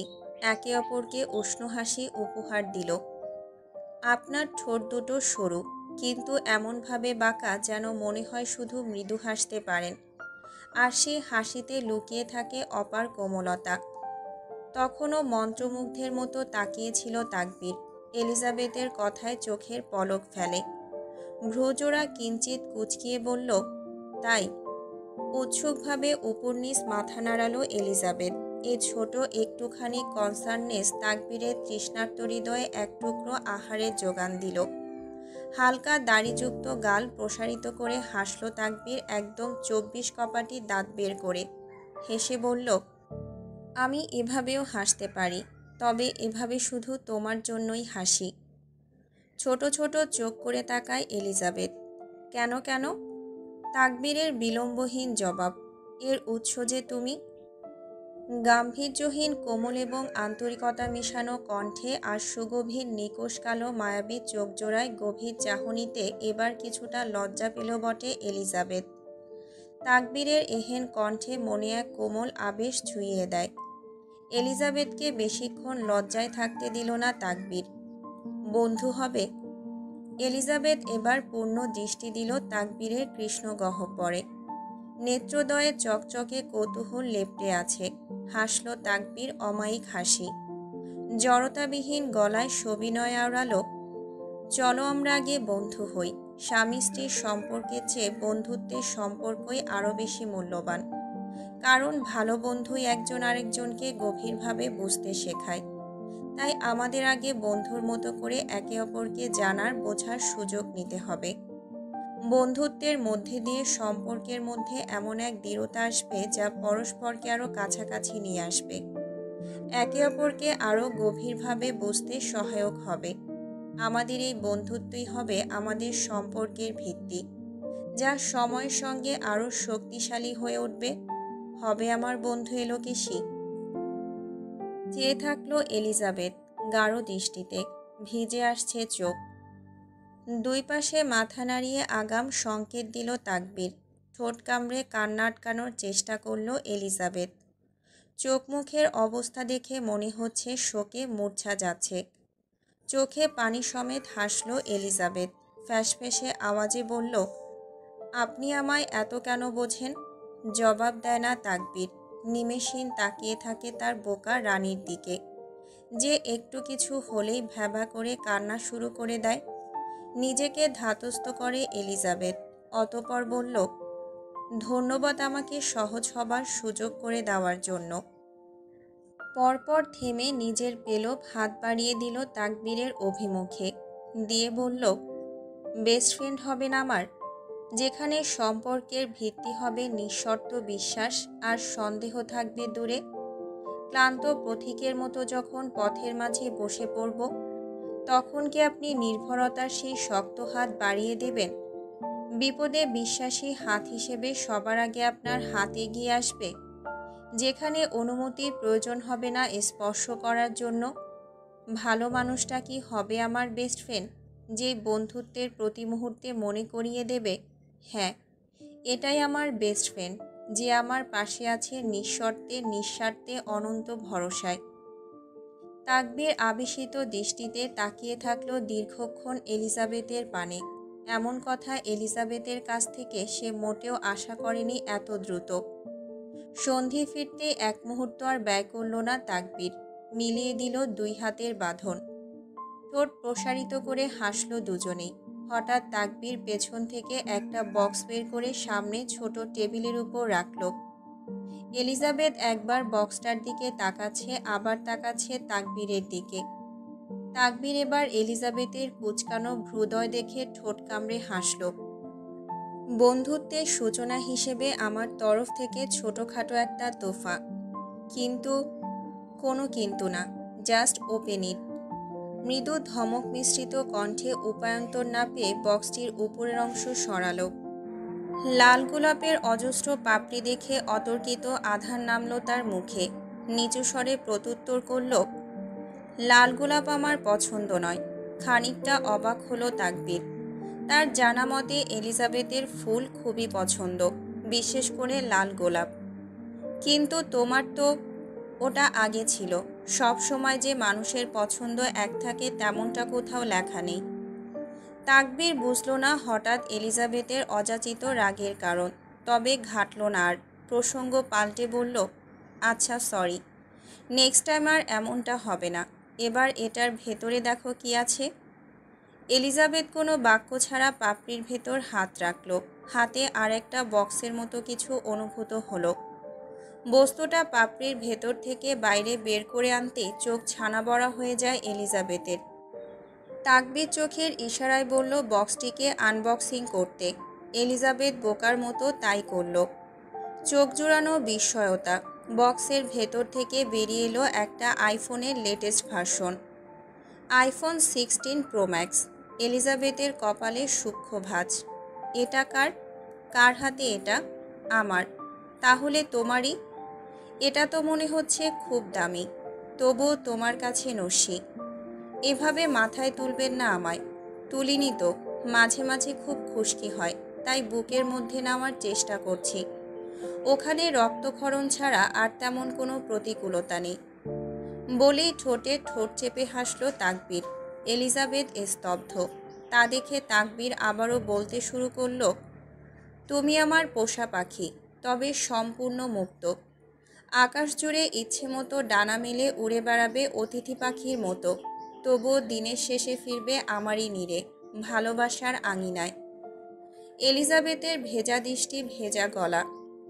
এই আমি অভাগীর কপালে এসব ছিল? এই ভালোবাসাগুলো আমি কখনো পাইনি। এভাবে আর কখনো বলবে না এলোকেশী যে তোমাকে কেউ ভালোবাসে না, কারণ এই দেখো, তোমার নাম আমার হাতে ট্যাটু করা আছে। আমি পৃথিবীর সবচেয়ে নিবেদিত প্রাণ মানুষ। আমার ভালোবাসায় পূর্ণ হবে তুমি। তোমার কোনো ক্ষতি আমি কখনোই হতে দেব না। আমি শেষ নিঃশ্বাস পর্যন্ত তোমার পাশে থাকব, তোমার হাত ধরে রাখব। আর মৃত্যুর পরেও আমি তোমার সঙ্গ ত্যাগ করব না। আত্মার মতো তোমার কাছেই থাকব। তুমি আমার কাছে শুধু কিছু নও, তুমি আমার কাছে সব কিছু। এলিজাবেথ তাকায় তাকবীরের বাঁ হাতের কবজিতে, অতঃপর শিরশিরে অনুভূতিতে নিভু চোখে চাইল তাকবীরের দিকে। তাকবীরের হাতের কবজিতে কনিষ্ঠ আঙুলের বরাবর এলিজাবেথের নাম ইংলিশে লেখা। এলিজাবেথের চোখে মুখে এখনো বিস্ময়তা। কেঁদে দেবে মেয়েটা এখনই। এত সব কখন করেন? এভাবে সর্বক্ষণ পাশে থেকেও কখন কিভাবে করছেন এত কিছু? সব কিছুই মনে হচ্ছে পূর্ব থেকে কত শখ করে আয়োজন করা। এই প্রসঙ্গ পুরোপুরি এড়িয়ে গেল তাকবীর। কেবলকার দাঁড়ালো একটা পম্পে। তাকবীর উঠে দাঁড়ায়, কণ্ঠস্বর গভীর করে বলল, একটা দামি অ্যাডভাইস দেই। এলিজাবেথের কণ্ঠস্বরের আশা করল না তাকবীর। নিজে থেকেই সবেগে ওড়ালো, moving on is not about forgetting them, it means what you are without them. বলেই সামনে এগোতে থাকলো তাকবীর। এলিজাবেথের মনের ভেতর এক অদ্ভুত আর সুন্দর অনুভূতি তৈরি হয়। শুরু হয় বন্ধুত্বের সূচনা। থাকবে না আর কোনো প্রকার জড়তা, শুধু চোখে চাহনি কিংবা অজানা কোনো অভ্যন্তরীণ অনুভূতির মাধ্যমে একে অপরের মনের কথা বুঝে ফেলা হবে। এই ধরনের সম্পর্কের গভীরতা অগোচরে একে অপরকে বোঝার এক নিখুঁত নিদর্শন হয়ে উঠবে। শোনা গেল তাকবীরের উচ্চস্বর। এলোকেশি, জলদি নামো, গাড়ি ছেড়ে দেবে, আমরা আবার টুইন পিকে যাব। এলিজাবেথের চেহারায় স্বচ্ছ এক অনাবিল প্রশান্তি ও উচ্ছ্বাস ফুটে ওঠে। অনেক দিনের আটকে থাকা অনুভূতিগুলো ধীরে ধীরে মুক্তি পেয়ে ছুটে আসছে। বক্ষপটে হালকা অনুভব হয় আর আনন্দে ভরে ওঠে।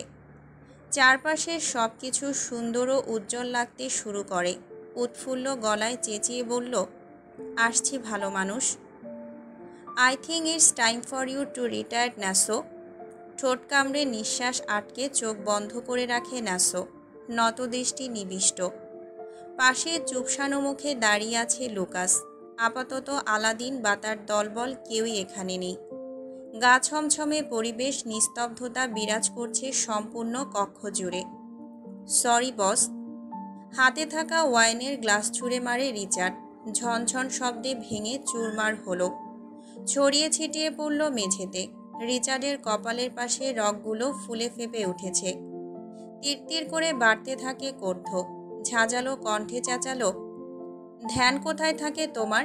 বাংলাদেশ থেকে আসার পর থেকেই দেখছি সব কিছুতেই অমনোযোগী তুমি। ট্রেনিং কি সব ভুলে গিয়েছ? কাল আর কয়েক সেকেন্ড দেরি হলে কি হতো? Have you any idea? থেমে বজ্রদৃষ্টি নিক্ষেপ করল লুকাসের উপর। রিচার্ডের রক্তলাল চোখ দেখে বুক শুকিয়ে এলো লুকাসের। উগ্রতা ভেঙে হিংস্র প্রাণীর মতো গর্জে উঠল রিচার্ড আবারও। তোমার কাছে তো হ্যান্ডহেল্ড মেটাল ডিটেক্টর ছিল না? Are you guys fucking kidding with me? মিয়ে যায় দুজনেই। আবারও শোনা গেল রিচার্ডের হুঙ্কার। ন্যাসোর দিকে তাকিয়ে কর্কশ গলায় চেঁচিয়ে বলল, গো ব্যাক টু বাংলাদেশ। ন্যাসোর অভিব্যক্তি নিটল। 2 কদম এগিয়ে আসলো। কণ্ঠে অনুতপ্ততার রেশ। নিচু স্বরে বলল, sorry boss, give me on more chance. Richard কায়নাতের কাছে সুযোগ বলে কিছুই হয় না। Probably you forgot that. শক্ত গোছের ন্যাসোর চেহারায় এবার ফুটে উঠল ভীতি। পরপর 3 বার ঢোক গিলে গলা ভিজিয়ে আবারও বলতে চাইল, লাস্ট। থামিয়ে দিল রিচার্ড। কাউচে বসা অবস্থায় ন্যাসোর দিকে না তাকিয়ে একটা ফাইল এগিয়ে দিল। ন্যাসো রিচার্ডের পেছন দাঁড়িয়ে থেকে ফাইলটা হাতে নিল। রিচার্ডের ঠোঁটের কোণায় জড়ো হয় শয়তানি বিদঘুটে হাসি।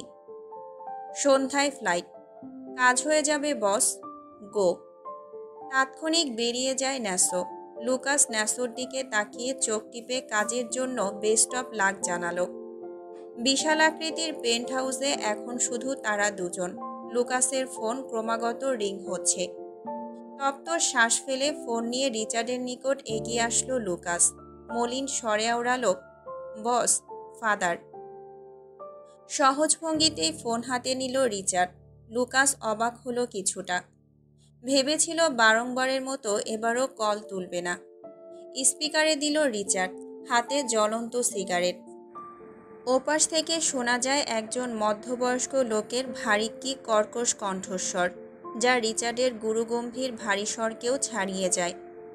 Read, my son. Yes father. As soon as come back to Italy. তুমি ছাড়া এদিকে সব কিছু এলোমেলো হয়ে আছে। তোমার সই ছাড়া পরবর্তী প্রজেক্ট এগোতে পারছে না। মিলিয়ন মিলিয়ন টাকা লস হচ্ছে। ঠোঁট গোল করে সিগারেটের বিষাক্ত ধোঁয়ার সাথে গরম নিঃশ্বাস ছাড়ে রিচার্ড। অতপর সহজ সাবলীল গলায় উত্তর দিল, আমি এসে সব সামলে নেব ফাদার, ডোন্ট ওয়ারি। কিছুটা ক্ষিপ্ত হলো ওপাশের জন। তিরিক্ষে মেজাজ দেখিয়ে বলল, সব খবর আমার কানে আসছে রিত। ফালতু ঝামেলায় জড়াচ্ছ কেন? মেয়ে লাগবে তোমার? ইতালি আসো, মেলা বসিয়ে দেব আমি তোমার জন্য। কাউচে গায়ে লিয়ে আয়েশ করে শুলো রিচার্ড। একদলা সাদা বাষ্পের মতো ধোঁয়া শূন্যে উড়িয়ে দিয়ে বলল, অনেকদিন পর অনেক ইন্টারেস্টিং একটা গেম পেয়েছি ফাদার, শেষটা একটু দেখাই যাক। বলে অপর পাশ থেকে কিছু শোনার অপেক্ষা না করে কল কেটে দেয়। পরপর হাতে অদ্ভুত রকমের দেখতে একটা ঘড়ির দিকে এক পলক তাকিয়ে উঠে দাঁড়ায়। কালচে ঠোঁট জুড়ে বিরাজ করছে রহস্যময় বক্র হাসি। ঘড়িটা রিচার্ড সবসময়ই সঙ্গে রাখে, তবে হাতে খুব কমই। রিচার্ডের হাঁটা দেখে পেছন নিল লুকাস। কদমে কদম মিলাতে মিলাতে বলল, বস আমি আসবো। পায়ের তালের মতোই রিচার্ডের গমগমে গলা, নো। কোথায় যাচ্ছেন বস? মধু খেতে। লুকাসের কাছে লাগলো সে দুনিয়ার সব থেকে আশ্চর্যজনক কথা শুনল, তাও রিচার্ডের মতো তেতো মানুষের কাছ থেকে। তবে তা বেশিক্ষণ আমলে রাখল না। খাবারের কথা শুনে থেমে যাওয়া গতি আবার বাড়ায়, এক প্রকার দৌড় দিল। রিচার্ডের লম্বা কদম এতক্ষণে গাড়ি পর্যন্ত পৌঁছে গিয়েছে। লুকাসের ব্যগ্র কণ্ঠস্বর, বস আমিও যাব। শুনেছি এখানে কোনো রেস্টুরেন্টে ভালো মধু পাওয়া যায়। ড্রাইভিং সিটে গিয়ে বসল রিচার্ড। বজ্রপাতের মতো গম্ভীর কণ্ঠে শুধায়, এই যাকে শুধু রিচার্ডের জন্যই মধু জমে। লুকাসের মুখ মলিন হয়। গাড়ির উইন্ডোর কাছটায় খানিকটা ঝুঁকে মলিন স্বরে বলল, বস আমি আসি। No, I need privacy. বাতাসের সাথে ধুলো উড়িয়ে চলে গেল রিচার্ডের ব্ল্যাক শার্ট। এবার লুকাসের মাথায় সাত আসমান ভেঙে পড়ল। প্রাইভেসি কেন? তাও রিচার্ডের মতো অবাধের? আশ্চর্য। টুইন পিক পাহাড়টি এক অদ্বিতীয় সৌন্দর্যের স্থান, যেখানে দুটো পাহাড় একে অপরের কাছাকাছি দাঁড়িয়ে এবং যার শীর্ষবিন্দু দুটো সিংহের মতো দেখা দূর হতে। এটি সাধারণত পাহাড়ের চূড়ার দিক থেকে একটা প্রশান্ত এবং বিস্তৃত দৃশ্য উপস্থাপন করে। উপর থেকে দৃশ্যটি অত্যন্ত মুগ্ধকর, যেখানে সারা প্রান্তরে ছড়িয়ে থাকা গাছপালা, নদী বা জলাশয়ের প্রতিফলন এবং দূরের পাহাড় পর্বতগুলোর সমুদ্রের মতো নীলাভ দৃশ্য দেখা যায়।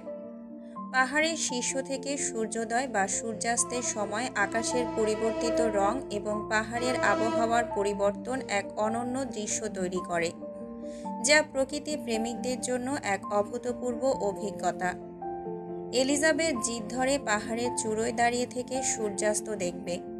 সূর্যাস্ত হতে এখনও প্রায় ঘন্টা দুয়েক সময় লাগবে, তবে মহারানীর হুকুম বলে কথা। যথাযথভাবে রানীর সেবা না করলে যদি রানীর মনক্ষুণ্ণ হয়। না বাবা। অগত্যায় রাজি হয়ে গেল তাকবীর।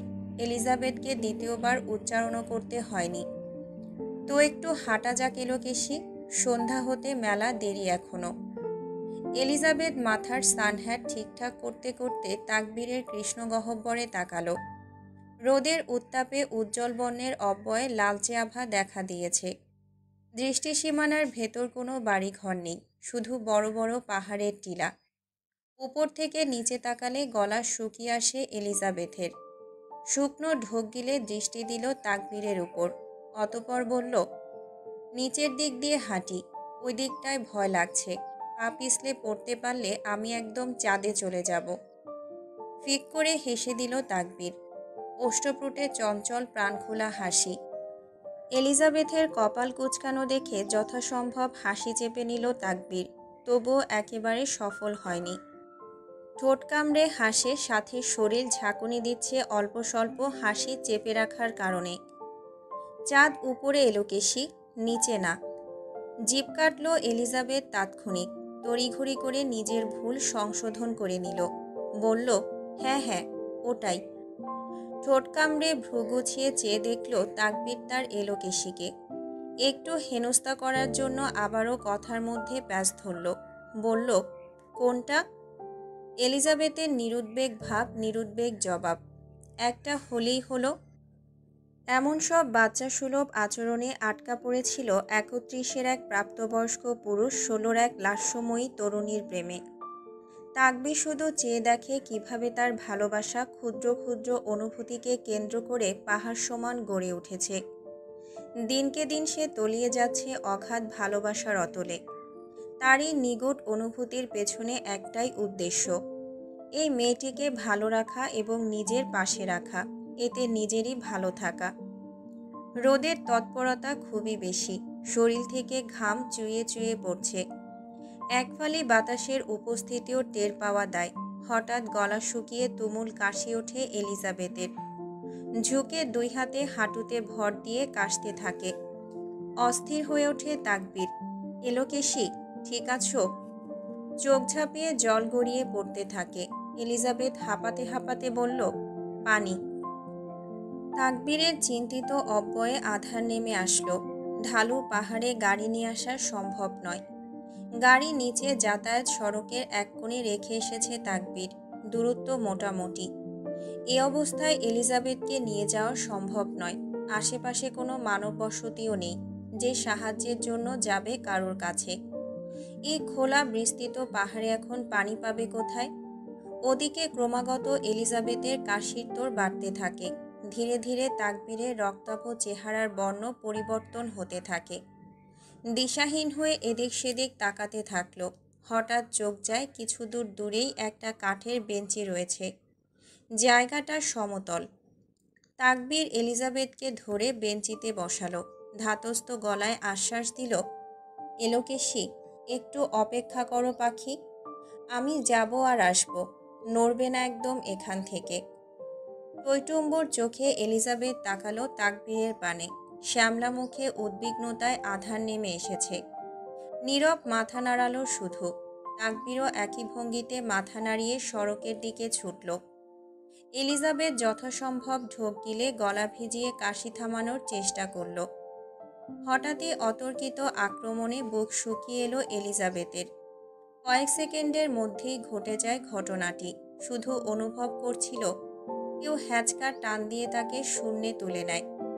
নিঃশ্বাস আটকে চোখ মুখ খিচে রাখে এলিজাবেথ। ঘোড়ার ফুৎকার শব্দে স্তম্ভিত হয়ে ফেরে এলিজাবেথ। সচল হয় থমকে যাওয়া মস্তিষ্ক।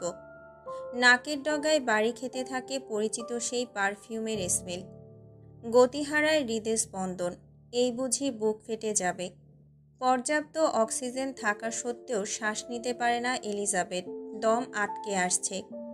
চোখ খোলার সাহস হয় না এলিজাবেথের। একটা হৃদয়হীন বক্ষপটের সাথে লেগে আছে তার পিঠ। কারোর বাহুডোরে আবদ্ধ হয়ে আছে সে। পঙ্খিরাজের মতো করে ঘোড়া চড়ে নিয়ে যাচ্ছে তাকে এক বিষাদ রাজ্যের রাজা। ঘোড়ার পায়ের প্রতিটা কদম এবং ঝাঁকুনির সাথে সাথে হাত পা ঘেমে ঠান্ডা হতে থাকে এলিজাবেথের। এক শ্বাসরুদ্ধকর অবস্থায় নিজেকে আবিষ্কার করল এলিজাবেথ। ঘোড়ার কর্কশ গলার শব্দ কমে আসলো। আশপাশ খুবই শান্ত লাগছে। পিটপিট করে চোখ মেলে তাকায় এলিজাবেথ। দেখতে পায় জায়গাটা একটা স্টাড ফার্মের বিশাল মাঠ। চারিপাশে শুধু সবুজ সতেজ ছোট ছোট ঘাস। কাঠ দিয়ে তৈরি বেড়া দিয়ে নির্দিষ্ট সমপরিমাণ বিস্তৃত জায়গা ঘেরাও করা। মাঠের এক প্রান্তে কিছু আরবীয় প্রজাতির ঘোড়া শো জাম্পিং প্রশিক্ষণ নিচ্ছে। অপর এক প্রান্তে কিছু ঘোড়া ঘাস খাচ্ছে। চারিপাশে এক নজর চোখ বুলিয়ে দৃষ্টি গেল ঘোড়ার লাগাম টেনে ধরার শক্ত হাত দুটোতে। ট্যাটোখচিত হাত অবলোকন হতেই পুনরায় গা শিউরে উঠল এলিজাবেথের। রিচার্ড ঘোড়া নিয়ন্ত্রণের লাগাম ছেড়ে দিল। ঝুঁকল এলিজাবেথের উপর। পুরুষালী রুক্ষ থুতুনি রাখল এলিজাবেথের কাঁধে। কেঁপে উঠল এলিজাবেথের সমস্ত শরীর। হার্টবিট অস্বাভাবিকভাবে ওঠানামা করতে থাকে। শোনা গেল সেই পুরুষালী গুরুগম্ভীর ভারিক্কি কণ্ঠস্বর, মাই ফাকিং ডার্ক রেড। বরফের মতো জমে গিয়েছে এলিজাবেথ। টু শব্দ অবধি করছে না। অধর এলিয়ে বাঁকা হাসল রিচার্ড। কুটিল হাতে পেঁচিয়ে ধরল এলিজাবেথের পেট।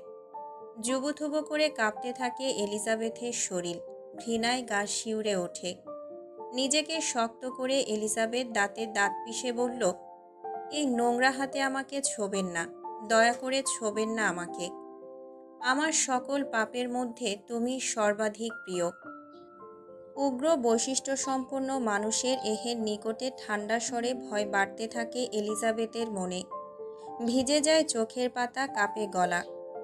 কাঁপা কাঁপা গলায় আওড়ালো এলিজাবেথ, কেন এসেছেন আবার? অধরের ছোঁয়া এঁকে দিল কাঁধে রিচার্ড। পরপর ছোট চুমুতে ভরিয়ে দিতে থাকে এলিজাবেথের সমস্ত ঘাড়। ভিজে চ্যাটচ্যাটে হয়ে যায় পশ্চাৎ পাঁজর। নিজ কাজে নিটোল থেকে হাসকি স্বরে আওড়ায়, এজন্য। দাঁতে দাঁত চেপে নিজেকে শক্ত করে রেখেছিল এলিজাবেথ। রিচার্ডের অপ্রীতিকর কথায় এবং কাণ্ডে চিবুক শক্ত হলো। মোস্টামুষ্টি করতে থাকে ছাড়া পাওয়ার জন্য। তবে তাতে এক চুল পরিমাণও লাভ হয় না। রিচার্ডের শক্ত হাতের বাঁধন থেকে 1 ইঞ্চিও সরতে পারে না এলিজাবেথ। তীব্র ঘৃণায় রিচার্ডের এক হাত পেট থেকে টেনে ছাড়িয়ে এনে দন্ত বসিয়ে দেয়। আক্রোশ এতই ছিল যে শক্ত চামড়া ভেদ করে রক্তপাত হয়। তবুও নিজের কাজে অনড় রিচার্ড, ঠোঁটের কোণে বক্র হাসি। ওদিকে হাত দিয়ে রক্ত ঝরছে, ভেজা গলায় চেঁচালো এলিজাবেথ।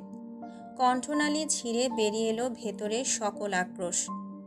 আপনার মতো নরখাদকের জায়গা জাহান্নামেও না হোক, মরে যাচ্ছেন না কেন আপনি?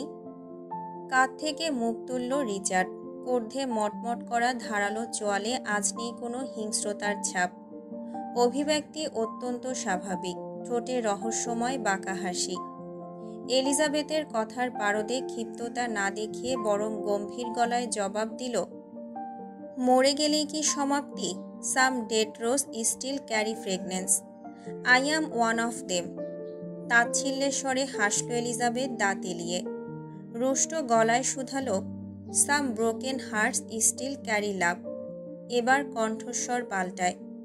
মস্তিষ্কটা ফিরে গেল তার চিরাচরিত পৈশাচিক আত্মায়। মুষ্টিমেয় করে নিল এলিজাবেথের চুল, হিংস্র প্রাণীর মতো গর্জে উঠল। ব্রোকেন তো তারা হয় যারা ছিনিয়ে নিতে জানে না। রিচার্ড কায়নাত খুব ভালো করে জানে কিভাবে নিজের জিনিস ছিনিয়ে নিতে হয়। ব্যথায় কুঁকড়িয়ে ওঠে এলিজাবেথ। চুলের গোড়ায় অধিক টান পড়ার কারণে তৎক্ষণাৎ মাথায় যন্ত্রণা শুরু হয়। সহসাই সয়ে নিল কষ্ট, শক্ত গলায় বলল, আমি অন্য কারোর।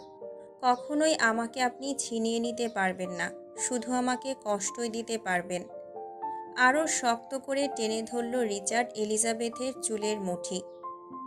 অপর হাত দিয়ে পেছন থেকে ঝুঁকে শক্ত করে চিবুক চেপে ধরে ক্ষুধার্ত সিংহের মতো গর্জে উঠে বলল, I am not the boy who flights with you, I am the man who fights for you. কেউ তুলোর মতো নরম হওয়ায় তা পায়ের তলে পিষে চলে যাবে, আবার কেউ 1000 বছর ধরে অক্লান্ত চেষ্টা করে এক মুহূর্তের জন্য তার ছোঁয়া পাওয়ার জন্য। আপনার ফেলে রাখা জিনিসটাও কেউ সযত্নে বুকে তুলে নিয়েছে, কারণ প্রকৃতি কখনো শূন্যস্থান সহ্য করে না। সে চায় সব কিছু পূর্ণতা লাভ করুক। কর্ধ তীর করে বাড়তে থাকে রিচার্ডের। চিবুক রেখে এবার কণ্ঠনালী চেপে ধরল। আগুন বর্জন করল কথায়, চোখে জ্বলছে কর্ধের অগ্নি। আপনি সম্ভবত ভুলে যেতে চাচ্ছেন কিভাবে হাঁটতে হয়। দম আটকে আসে এলিজাবেথের, তবুও বহু কষ্টতে অস্পষ্ট স্বরে আওড়ায়, কি পা ভেঙে দেবেন? দিন না। পৈশাচিক আত্মার অব্যয়ের ওষ্ঠপুটে ফুটে উঠল শয়তানি হাসি। পরিবর্তন হয় দৃষ্টি, ছেড়ে দিল কণ্ঠনালী, চুলের মুঠি। আবারও থুতুনি রাখল এলিজাবেথের কাঁধে। ডান হাত দিয়ে বাঁকানো কোমর চেপে ধরে নিজের সাথে মিশিয়ে নিল। তারপর অপর হাত ছুটল এলোমেলো পথ ধরে। শব্দ করে উঠল এলিজাবেথ। এবার অট্টহাসিতে ফেটে উঠল রিচার্ড। কানের লতিতে ঠোঁট ছুঁয়ে দিয়ে বলল, আই হোপ ইউ ইট নাও। কাঁদতে থাকে এলিজাবেথ। কর্ণপাত হওয়া কান্নার প্রতিটা শব্দলোপ অপর কান দিয়ে ঝেড়ে সরে আসলো রিচার্ড। এক লাফে নেমে গেল ঘোড়া থেকে, নামিয়ে নিল ক্রন্দনরত এলিজাবেথকে। এতক্ষণে রিচার্ডকে দেখল এলিজাবেথ। রিচার্ডের পরনে হর্স রাইডিং কালো জ্যাকেট, মাথায় রাইডিং হেলমেট এবং পরিশেষে পায়ে রাইডিং বুট, আর বরাবরের মতোই শক্ত চোয়াল। দৃষ্টি সরিয়ে ফেলে এলিজাবেথ। বেশিক্ষণ তাকিয়ে থাকতে পারে না কর্ধে কটমট করতে থাকা ধারালো চিবুকে। ঘৃণায় বিষিয়ে ওঠে মন। যতটা সরল সাজছেন ততটা আপনি নন ম্যাডাম। রিচার্ডের কাছ থেকে তেড়ে আসে অপ্রত্যাশিত অদ্ভুত কথা। এলিজাবেথ উৎসুক হয়ে তাকালো রিচার্ডের চওড়া তামুকের দিকে। চোখাচোখি হতেই চোখ মারে রিচার্ড। তার এই কথা বলার পেছনে কোনো উদ্যমী ছিল না। যেটা ছিল সেটা সফল হয়ে গিয়েছে। এলিজাবেথ বুঝল, অথবা এটা বলা হয়েছে। দৃষ্টি নামিয়ে পেছন ঘুরে চলে যেতে নেয় এলিজাবেথ। খপ করে হাত ধরে ফেলল রিচার্ড। তেড়ে পেছন ফেরে এলিজাবেথ।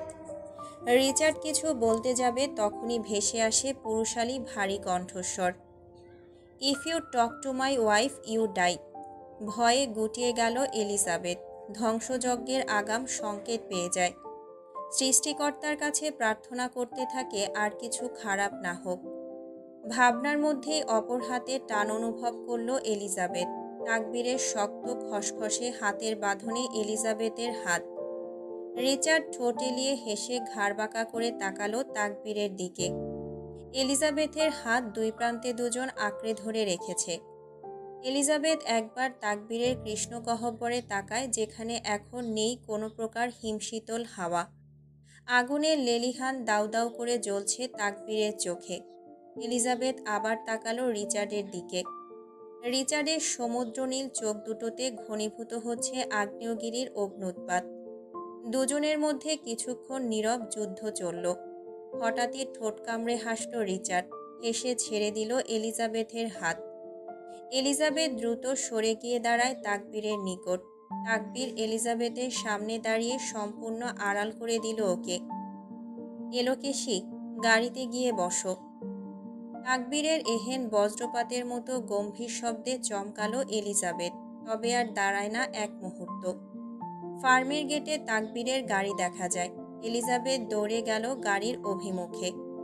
তাকবীর তখন পানি নিয়ে এসে এলিজাবেথকে কোথাও খুঁজে না পেয়ে ঘাবড়ে যায়। পাগলের মতো এদিক সেদিক খুঁজতে থাকে। হঠাৎ মাথায় আসে এলিজাবেথের কাছে তো ফোন আছে। তাকবীর দ্রুত এলিজাবেথের লোকেশন চেক করল। ফার্মটি টুইন পিক পাহাড়ের খুব নিকটে। সঙ্গে সঙ্গে গাড়ি নিয়ে বেরিয়ে পড়ে তাকবীর। রিচার্ড পকেটে হাত ঢুকিয়ে সরাসরি এসে দাঁড়ায় তাকবীরের সামনে টান টান হয়ে। তাকবীর অগ্নিদৃষ্টি নিক্ষেপ করে রাখে রিচার্ডের উপর, সাপে নেউলের সম্মুখীন। হয় চোখে চোখে সংঘর্ষ। প্রথম বাক্য রিচার্ডের পাশ থেকেই আসে। তাহলে দেখা হয়েই গেল। আমার ওয়াইফের আশেপাশেও যেন না দেখি। রিচার্ডের কথার বিপরীতে তাকবীরের কাট কাট গলা। তুষ্ট হাসে রিচার্ড, দুই কদম এগিয়ে আসলো। ফিসফিসিয়ে বলল, যদি দেখা যায়? তাকবীরের তাৎক্ষণিক বেপরোয়া জবাব, যুদ্ধের ঘোষণা হবে। রিচার্ড নিচের ঠোঁট উপরে ঠেলে বাঁকা হেসে বলল, ওকে, চ্যালেঞ্জ অ্যাকসেপ্টেড। জিভ দিয়ে গালের ভেতর ঘুরিয়ে অধর এলিয়ে হাসল তাকবীর, তবে সব সময়ের মতো সেই হাসিতে ছিল না অমায়িকতা। রিচার্ডের সদর্পে প্রশ্ন ছুড়ল দাপুটে গলায়, আদতেও কি কোনো লাভ হবে? দুটি মন এক হতে চাইলে তাদের আলাদা করার ক্ষমতা কারোরই নেই। এলিজাবেথের শয়নে স্বপনে শুধু আমিই ছিলাম আর আমিই থাকব। স্বপ্নেও কিছুটা হকচকিয়ে যায় তাকবীর, বুঝতে পারে না রিচার্ডের অদ্ভুত কথার মানে। তাকবীরের অব্যয়ে বিভ্রান্তি দেখে হেসে ঠোঁট গোল করে গরম নিঃশ্বাস ছেড়ে দিল রিচার্ড তাকবীরের মুখের উপর। রক্ত চোখে তাকায় তাকবীর, কেঁপে উঠল এক হাত। নিজেকে সংযত করার চেষ্টা করে তাকবীর। রিচার্ডের গলায় স্পষ্ট বিদ্রূপ। শয়নে কিনা জানি না, তবে আমার কাছে থাকা অবস্থায় পর্যাপ্ত ঘুমের অভাবে স্বপ্ন দেখার সুযোগ পাইনি। Because I don't even let her sleep whole night. সংযম হারায় তাকবীর, চেপে ধরল রিচার্ডের কলার। বাধা দেয় না রিচার্ড, বরঞ্চ হাসল। শোনা যায় তাকবীরের দাঁতে দাঁত পেশার শব্দ, যা রিচার্ডের মনে প্রশান্তিময় হাওয়া বইয়ে দিচ্ছে। আমার জমিতে কিছুদিন গোলামি করে নে, বাকি জীবন তো আমারই, ওপারে না হোক এপারে তো হবেই। ঝাড়ি দিয়ে ছেড়ে দিল রিচার্ডের কলার তাকবীর। কণ্ঠনালী বেয়ে হাসির উদ্গীরণ ঘটালো ঠোঁটে। ফিসলে হেসে বলল, সেটা তো সময়ই বলে দেবে জমিতে বীজ বুনবে কে। তাকবীরের কথার মারফো করে প্যাচ ছাড়িয়ে মানে বুঝতে পেরে দুই হাত মুষ্টিবদ্ধ করে ফেলে রিচার্ড। তাকবীর বাঁকা হেসে ঘুরে ফেরে, গাড়ির অভিমুখে অগ্রসর হতে থাকে। কয়েক কদম যেতেই পেছন থেকে ভেসে আসে রিচার্ডের জলদগম্ভীর কণ্ঠস্বর, অবশ্যই আমি প্রতিশোধ নেব, তবে সেটা ভিন্নভাবে এবং ভয়ঙ্কর রূপে। যুদ্ধের পূর্ব প্রস্তুতি ছাড়াই। থেমে যায় তাকবীরের পা। বুঝতে পারে না রিচার্ড কিসের প্রতিশোধের কথা বলছে, তবুও পেছনে ফেরে না আর, হনহনিয়ে চলে যায়। রিচার্ডের ঠোঁটের আগায় জড়ো হয়েছে রহস্যের ঘনঘটা। হাসতে থাকলো একাই বিদঘুটে হাসি। সারা রাস্তায় একটাও কথা বলেনি তাকবীর। এলিজাবেথ নিজেও তটস্থ হয়েছিল তাকবীরের বেপরোয়া গাড়ি চালানো দেখে। বারবার নিজেকে গালি দিতে থাকে, তার জন্য সকল কিছু। তার অভিশপ্ত জীবনের সাথে জড়িয়ে যাওয়া সকলের জীবনে আঁধার নেমে আসে। এজন্যই সে চায়নি ধ্বংসযোগ্য পাপাচারে নিবিষ্ট এক অন্তহীন মরীচিকাময় জীবনের সাথে কাউকে জড়াতে। ভেতরে ভেতরে আবারও ভেঙে যেতে থাকে এলিজাবেথ। তাদের হোটেলে পৌঁছাতে পৌঁছাতে রাত হয়ে যায়। এই হোটেলও 2 রুমের অ্যাপার্টমেন্ট নেয় তাকবীর। নিজেদের অ্যাপার্টমেন্টে পা রাখতেই শব্দ করে দরজা আটকে দিল তাকবীর। ধরা দিল এলিজাবেথের সামনে বদরূপে। কোমল খোলসের ভেতর থেকে বেরিয়ে উগ্রভাবে চেঁচিয়ে উঠল এলিজাবেথের ওপর। কেঁপে ওঠে এলিজাবেথের সর্বাঙ্গ। তার থেকেও বেশি অবাক হলো তাকবীরের এহেন আচরণ দেখে।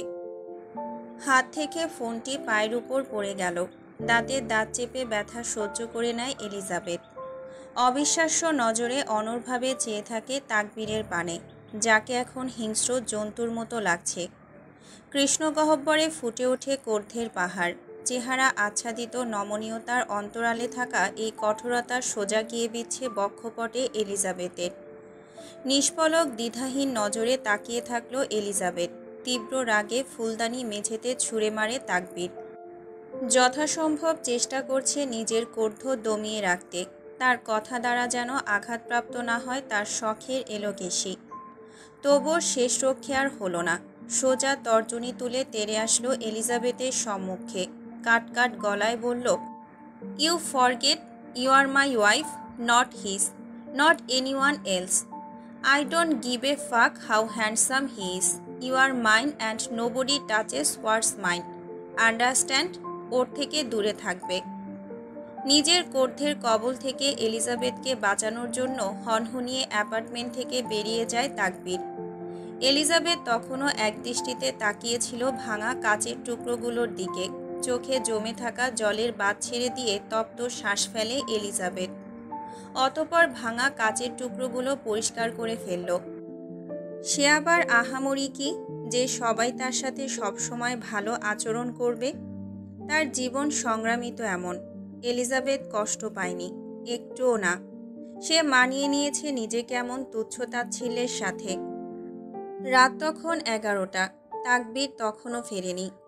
এলিজাবেথ মনের অভিমান মনেই পুষে রেখে ফোন দিয়েছিল, কিন্তু প্রতিবারই সুইচ অফ দেখায়। এলিজাবেথ বুঝতে পারে তাকবীর তার উপর রাগ করে ইচ্ছে করে ফোন বন্ধ করে রেখেছে। ঘন ঘন নিঃশ্বাস ফেলে নিজেকে যথাসম্ভব শান্ত রাখার চেষ্টা করে এলিজাবেথ।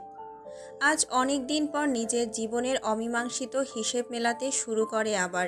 তবে বরাবরের মতোই ফলাফল আজও শূন্য। অজান্তেই ভাবতে শুরু করে রিচার্ডের কথা, যার ছোঁয়া প্রতিটা জায়গা এখনও ব্যথা দিয়ে তার কথা মনে করিয়ে দিচ্ছে, যার ছোঁয়ায় নেই কোনোরূপ ভালোবাসা নৃশংসতা ছাড়া। এলিজাবেথ ভাবতে থাকে তাকবীরের কথা, যে মানুষটা। ভাবার মধ্যেই পায়ে ঠান্ডা কিছুর স্পর্শ পেলে কেঁপে ওঠে এলিজাবেথ। ধ্যান ভেঙে হতচেতন হয়ে ফেরে। উঠে বসে এলিজাবেথ। বাইরে থেকে কাচের গ্লাসগুলি আসা সোডিয়াম লাইটের আলোতে দেখা যায় তাকবীরকে। তাকবীর বেডের পাশে হাঁটু গেড়ে বসে এলিজাবেথের পায়ে বরফ লাগিয়ে দিচ্ছে। তখন ফোন পড়ার কারণে কিছুটা ফুলে গিয়েছিল জায়গাটা। এলিজাবেথ এতটাই ধ্যানমগ্ন ছিল যে তাকবীরের উপস্থিতি টেরই পায়নি। এলিজাবেথ তড়িঘড়ি করে পা সরিয়ে নেয়। বলল, আরে আরে, কি করছেন? পায়ে হাত দিচ্ছেন কেন? তাকবীর আবারও এলিজাবেথের পা টেনে নিয়ে বরফ লাগাতে থাকে। খাদযুক্ত কণ্ঠে আওড়ায়, প্রয়োজন তাই। নির্নিমেষ তাকিয়ে থাকলো এলিজাবেথ। ভিজে আসা গলায় বলল, আর কি প্রয়োজন? ক্ষমা চাওয়া। তাকবীরের দ্বিধাহীন তাৎক্ষণিক জবাব। মাথা তুলে তাকায় সে। চোখে একরাশ আত্মগ্লানি। শোকে মূর্ছা যাচ্ছে এমন বানিয়ে রেখেছে শ্যামবর্ণের মুখশ্রী। দুটো খাদযুক্ত দৃষ্টি মিলে গেল। তাকবীরের কণ্ঠে অনুশোচনার জলধারা। ভঙ্গিমা স্থির রেখে বলল, সরি এলোকেশী, আমাকে ক্ষমা করে দাও। বিশ্বাস করো, আমি তখন ওইভাবে কথা বলতে চাইনি তোমার সাথে। আমি কিছু মনে করিনি। এলিজাবেথের কণ্ঠে অস্পষ্ট অভিমান। বুঝতে পারে তাকবীর। লজ্জায় মাথা নুইয়ে ফেলল তাকবীর। কিভাবে বুঝলেন ব্যথা করছিল? তাকবীর নতদৃষ্টি নিবিষ্ট রেখে প্রত্যুত্তরে বলল, আমি সবই বুঝি। বরফ রেখে একটা মলম দিয়ে কিছুক্ষণ মাসাজ করে দেয় তাকবীর। পরপর উঠে দাঁড়ায়। এলিজাবেথের চোখে চোখ রাখতে পারছে না আত্মগ্লানির জন্য। অন্যদিকে দৃষ্টি ফিরিয়ে বলল, খাবার সার্ভ করে দিয়েছি, চলো।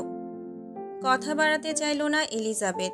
খাট থেকে নামার জন্য পা নিচে রাখতে গেলে তার আগেই তাকবীর বেডের নিচ থেকে স্লিপার বের করে এলিজাবেথের পায়ের নিচে রাখে। অভিমানী মনে এক পশলা শীতল হাওয়া বয়ে গেল। তবুও অটল থাকলো এলিজাবেথ। যেগুলোই ভালোবাসা প্রকাশ পায় তা কখনো করবেন না। কেন? হঠাৎ কেউ যত্ন করলে অস্বস্তি বোধ করি, অবহেলায় যে অভ্যস্ত, তার জন্য ভালোবাসা বিব্রতকর। তাকবীরের বুকে অসহ্যকর যন্ত্রণা দিচ্ছে এলিজাবেথের এহেন আচরণ। আবারও হাঁটু গেড়ে বসল এলিজাবেথের মুখোমুখি। কাতর দৃষ্টি নিক্ষেপ করল এলিজাবেথের পানে। শুনেছি অনুভূতিকে নিয়ন্ত্রণ করতে পারাই সবচেয়ে বড় ম্যাচুরিটি। আফসোস, ৩৫ বছর বয়সেও সেই ম্যাচুরিটি আনতে পারিনি নিজের মধ্যে। আমাকে ক্ষমা করা যায় না? এলিজাবেথ এবার পূর্ণ দৃষ্টি নিক্ষেপ করে তাকবীরের উপর। চোখে সন্দেহ সংকুচিত হয়। ছোট ছোট চোখ করে তাকিয়ে বলল, ৩৫ মানে? তাকবীর এলিজাবেথের বাচ্চাদের মতো এমন অবুঝ কথায় এবং ভাবভঙ্গিতে ঠোঁট কামড়ে হাসল। তুমি কি আমাকে বুড়ো ভেবেছ? নাক কুচকায় এলিজাবেথ। তো আপনার বয়স তো কম করে হলেও ৪০ হবে। তাকবীরের চোখ বড় বড় হয়ে গেল এহেন গুজব মার্কা কথা শুনে। মৃদু চেঁচিয়ে উঠল, কি? আমাকে দেখে ৪০ মনে হয় তোমার? রাগ পড়ে যেতে থাকে এলিজাবেথের। কোমর বেঁধে তর্কে নামে। তো আপনার রাজনীতির বয়সের সাথে হিসেব করলেই তো হিসেব হয়ে যায়। হ্যাঁ মানছি, দেখতে একদমই মনে হয় না। তাকবীর এতক্ষণ বুঝতে পারে আসল রহস্য। ঠোঁট কামড়ে হেসে নাক টিপে দিল এলিজাবেথের। পরপর বলতে শুরু করল, সব জায়গায় জালিয়াতি চললে রাজনীতিতে কেন চলবে না? যেখানে জালিয়াতির নাট্যমঞ্চই রাজনীতি। তাকবীরের কথায় এলিজাবেথের ছোট ছোট চোখ আরও ছোট হলো। প্রশ্নবোধক চাহনি দিল। তাকবীর হেসে মাথা নাড়িয়ে বলল, আমার বয়স বাড়িয়ে দেওয়া হয়েছে জাতীয় সনদে। একসাথে দুজনেই ফিক করে হেসে দেয়। এভাবে কথা বলতে বলতে রাগ পড়ে যায় এলিজাবেথের। কক্ষ জুড়ে বিরাজ করে দুজনের প্রাণখোলা খিলখিলে হাসি। হঠাৎই কথার মাঝে এলিজাবেথের হাসি থেমে যায় তাকবীরের কথায়। তুমি চাইলে ক্যান্সারের মতো মরণব্যাধি হয়ে এসো আমার জীবনে। ধীরে ধীরে আমাকে নিঃশেষ করে দাও, কিন্তু প্রার্থনা একটাই, যখন বিদায় নেবে আমাকে একা রেখে যেও না, সঙ্গে নিয়ে যেও। যেন তোমার অনুপস্থিতি আর সহ্য করতে না হয়। তোমার পাশে থাকায় যদি মৃত্যু হয়, তবে সেই মৃত্যুকে আমি বরণ করে নেব এলোকেশী। স্তব্ধ হয়ে যায় এলিজাবেথ কিছুক্ষণের জন্য। তাকবীর চলে যায় খাবার রুমে নিয়ে আসার জন্য। এলিজাবেথ বেগতিক দোটানার সাক্ষী। মনে মনে বিড়বিড় করে, এত ভালোবাসবেন না ভালো মানুষ, ভেঙে চুরে যাবেন। আপনিও আমাকে ঠকালেন। তাকবীর সকাল সকালই এলিজাবেথের মুখ থেকে এমন কথা শুনবে মোটেও আশা করেনি। কপালের ভাঁজ সংকুচিত হলো। জিভ দিয়ে ঠোঁট ভিজিয়ে নেয়। ঘন ঢোক গিলে বিস্মিত নজরে চেয়ে পাল্টা প্রশ্ন করল, মানে? সকাল সকাল কি বলছো এসব? এলিজাবেথের চোখ ভেজা। ঠোঁটের সাথে তাল মিলিয়ে কাঁপছে চোখের পাতা। ঠিক মনের সব থেকে নরম জায়গায় আঘাত লাগলে যেমনটা অনুভূত হয়, ঠিক তেমনভাবে পুড়ছে অন্তঃকরণ। মুখে কোনো প্রত্যুত্তর করল না। হাতে থাকা খামটি ছুঁড়ে মারে তাকবীরের মুখের উপর। খামের ভেতর থেকে প্রিন্ট করা কয়েকটা ছবি বৃষ্টির মতো ছড়িয়ে ছিটিয়ে পড়ে মেঝেতে। ছবিগুলোর দিকে তাকাতেই চোখ মুখ থেকে সকল উদ্বিগ্নতা বিলীন হয়ে যায়। আটকে রাখা নিঃশ্বাস একদমে ছাড়ে ফোঁস শব্দ করে। হাঁটু মুড়ে বসে ছবিগুলো কুড়িয়ে হাতে নিল তাকবীর। কষ্ট এজন্য লাগেনি যে আপনার জীবনে অন্য কেউ আছে। ব্যথা এজন্য লেগেছে যে আমাদের বন্ধুত্বের প্রথম শর্তই ভেঙে দিয়েছেন আপনি।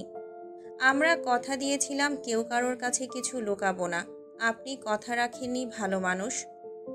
তপ্ত শ্বাস ফেলে উঠে দাঁড়ায় তাকবীর। এলিজাবেথের দিকে এগিয়ে যেতে নিলে পিছিয়ে যায় এলিজাবেথ। বুকের ভেতর মোচড় দিয়ে উঠল তাকবীরের।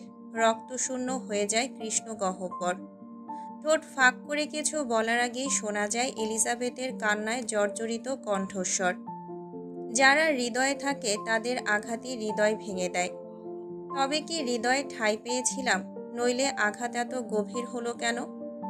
যদি বন্ধুত্ব একটি মহাকাব্য হতো তবে তার সবচেয়ে হৃদয়স্পর্শী অধ্যায় আপনি হতেন। আমাদের মধ্যে শুধু বন্ধুত্বের সম্পর্ক নয় এলোকেশী, আপনি প্রসঙ্গ পাল্টাতে যাচ্ছেন। কাতর চোখ দুটোতে ব্যর্থতার নিশানা। বুক চিরে বেরিয়ে এলো পাহাড় সমপরিমাণ দীর্ঘশ্বাস। বিষণ্ণ অনুভূতির মিলনে চুপসে গেল নিগুড় অনুভূতি। জ্বলে ওঠা এক টুকরো আশার আলো নিভে গিয়ে অন্ধকারে হারিয়ে যায় এক শূন্যতা, এক তীব্র ক্ষোভ ও দুঃখে ভরে ওঠে মন। পরপরই নিজেকে নিজেই সান্ত্বনা দিল তাকবীর। এত তাড়া কিসের? মেয়েটাকে আরও একটু সময় দে, ভালোবেসে যা। একদিন না একদিন ফলাফল ঠিকই আসবে। বিষণ্ণ মন ভরে যাবে পরিপূর্ণতায়, ঠিক তোর নিশিরাতের স্বপ্নের মতো। ট্রাউজারের পকেট থেকে মোবাইলটা বের করলো তাকবীর। পরপর গ্যালারিতে ঢুকে কিছু ছবি তুলে ধরল এলিজাবেথের সামনে। এলিজাবেথ সন্দেহভাজন দৃষ্টিতে একবার ফোনে তো আরেকবার নিচে পড়ে থাকা ছবিগুলোর দিকে তাকাচ্ছে। জায়গা এবং পরনের জামা একই, তবে পার্থক্য প্রিন্ট করা ছবিগুলোতে তাকবীর একটা মেয়ের সাথে রেস্টুরেন্টে বসে একা কফি খাচ্ছিল, আর ফোনে থাকা সেলফিতে তাকবীর আর ওই মেয়েটির সাথে একজন পুরুষও রয়েছে। দুজনে খুব ঘনিষ্ঠ হয়ে দাঁড়িয়ে আছে। এলিজাবেথের চোখে মুখে বিস্ময়। ওরা হাজব্যান্ড ওয়াইফ, কিন্তু এখানে যে? ওর হাজব্যান্ড তখন ওয়াশরুমে গিয়েছিল, তখন বাইরে থেকে এই ছবিটা তোলা হয়। ওরা আমার বিজনেস পার্টনার, একটা ডিল নিয়ে আলোচনা করছিলাম আমরা, তাই কাল তোমাকে নিয়ে কোথাও বের হতে পারিনি। এলিজাবেথের কথা সম্পূর্ণ হতে না দিয়েই একদমে কথাগুলো বলে দিল তাকবীর। মিয়ে যায় এলিজাবেথ, লজ্জায় স্তম্ভিত সে। যদি আমি পৃথিবীর সবচেয়ে নিকৃষ্ট হই, তবু তোমার কাছে আমি নিষ্পাপ। আমার সব ভুল বৃষ্টি হয়ে তোমার পায়ে এসে স্নান করে। তোমার এক দৃষ্টিতে আমার সমস্ত খারাপই মেঘের মতো তোমার হাতের মুঠোয় ভেসে চলে যায়। এভাবে কথার জালে ফেলে আমাকে দুর্বল করে দেবেন না। দুঃখিত, আমি প্রথমে ওগুলো দেখে সত্যি ভেবে নিয়ে রিয়্যাক্ট করে ফেলেছি। তাকবীর তেষ্টাভাবে তাকায় এলিজাবেথের দিকে। ওপাশের কথার সমাপ্তি ঘটার সাথে সাথে খেই হারিয়ে তড়িঘড়ি করে বলল, কি ভেবেছিলে ওগুলো দেখে?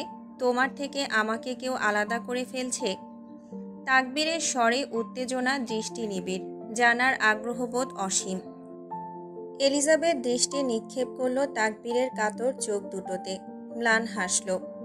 হেসে জবাবে উত্তর দিল, ভেবেছিলাম ভালো মানুষ আমাকে ফাঁকি দিয়ে চলে যাবে, পরে আমি মমতাজের মতো গান ধরব। বন্ধু যখন বউ লইয়া আমার বাড়ির সামনে দিয়া রঙ্গ কইরা হাইটা যায়, ফাইটা যায়, বুকটা ফাইটা যায়। বলেই খিলখিলিয়ে হাসতে লাগলো এলিজাবেথ। তাকবীরের ব্যথাতুর কণ্ঠে গুরুতর কথাটাকেও হেসে উড়িয়ে দিল এলিজাবেথ। তবুও ঘাটালো না তাকবীর। ওর গভীর চোখ দুটো আশ্লেষে জড়িয়ে রেখেছে এলিজাবেথের পা থেকে মাথা পর্যন্ত। এই হাসিগুলোই তার প্রাপ্তি। একগুঁয়ে দৃষ্টিতে তাকিয়ে দেখতে থাকে তার শখের নারীকে, তার অন্দরমহলের রাজকুমারীকে। তার ছোট্ট এক হৃদয় প্রবালের মতো কোমল অনুভূতির জোয়ারে ভেসে যায় এই মেয়ের একটুখানি সান্নিধ্যে।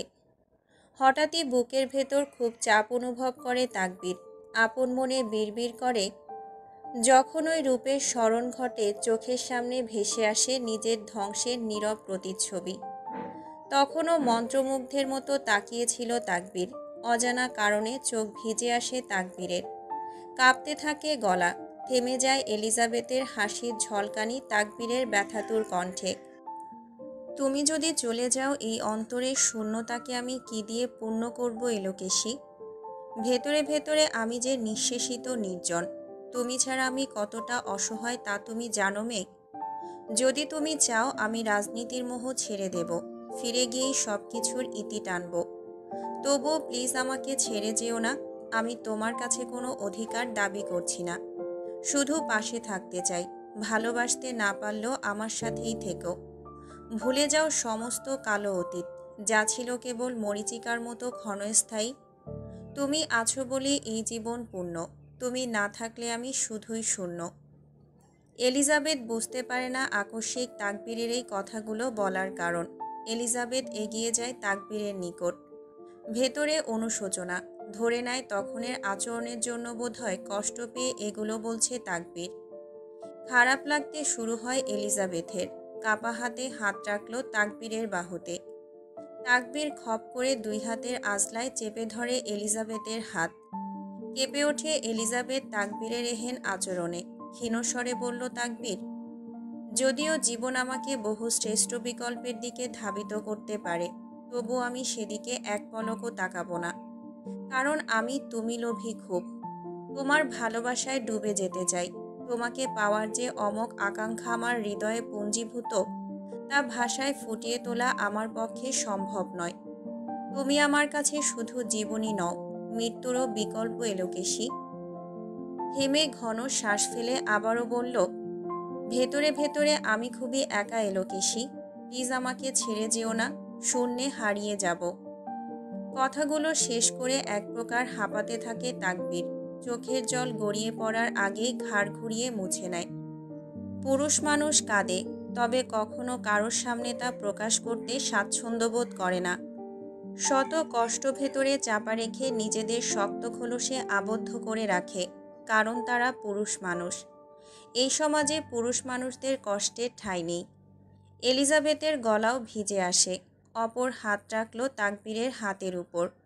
নিদারুণ কোমল স্বরে আশ্বাস দিল, যাব না কখনো, পাশে থাকব সব সময়। নিজের করা প্রতিশ্রুতির কথা মনে হতেই দূরে সরে আসে তাকবীর। মুহূর্তের মধ্যেই চোখ মুখের রং পরিবর্তন হয়ে গেল। চোখের সন্দেহ সংকুচিত হলো। বলল, তুমি ছবিগুলো পেলে কিভাবে? আমি তো এখানেই ছিলাম। এলিজাবেথ এতক্ষণে ঠিকভাবে তাকালো তাকবীরের অব্যয়ে। তাকবীরের চোখ দুটি অসম্ভব লাল হয়ে আছে, চোখের নিচটাও কিছুটা ফুলে গিয়েছে। ঘুমাননি আপনি? পুরোপুরি এড়িয়ে গেল তাকবীর। নীরের ঠান্ডা গলায় বলল, আমার প্রশ্নের উত্তর দাও এলোকেশী। ঠোঁট কামড়ে কিছু মনে করার চেষ্টা করল এলিজাবেথ। অতপর কাইকুই করে রিনরিনে আওয়াজে বলল, জানি না কিভাবে আসলো, বালিশের নিচে পেলাম। আপনি তো কাল বাইরে থেকে লক করে গিয়েছিলেন। আমি কি বের হয়েছি নাকি কোথাও? শেষের কথাটা বলে ভেঙচি কাটে এলিজাবেথ। তাকবীরের কপালে চিন্তার ভাঁজ। কাল রিচার্ডের বলা কথাগুলো খুবই ভাবিয়েছে তাকবীরকে সারা রাত।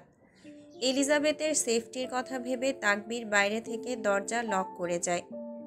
রিসেপশনেও বলে যায় যদি ওদের খোঁজে কেউ আসে তবে যেন বলে ওরা চেকিং করে ফেলেছে।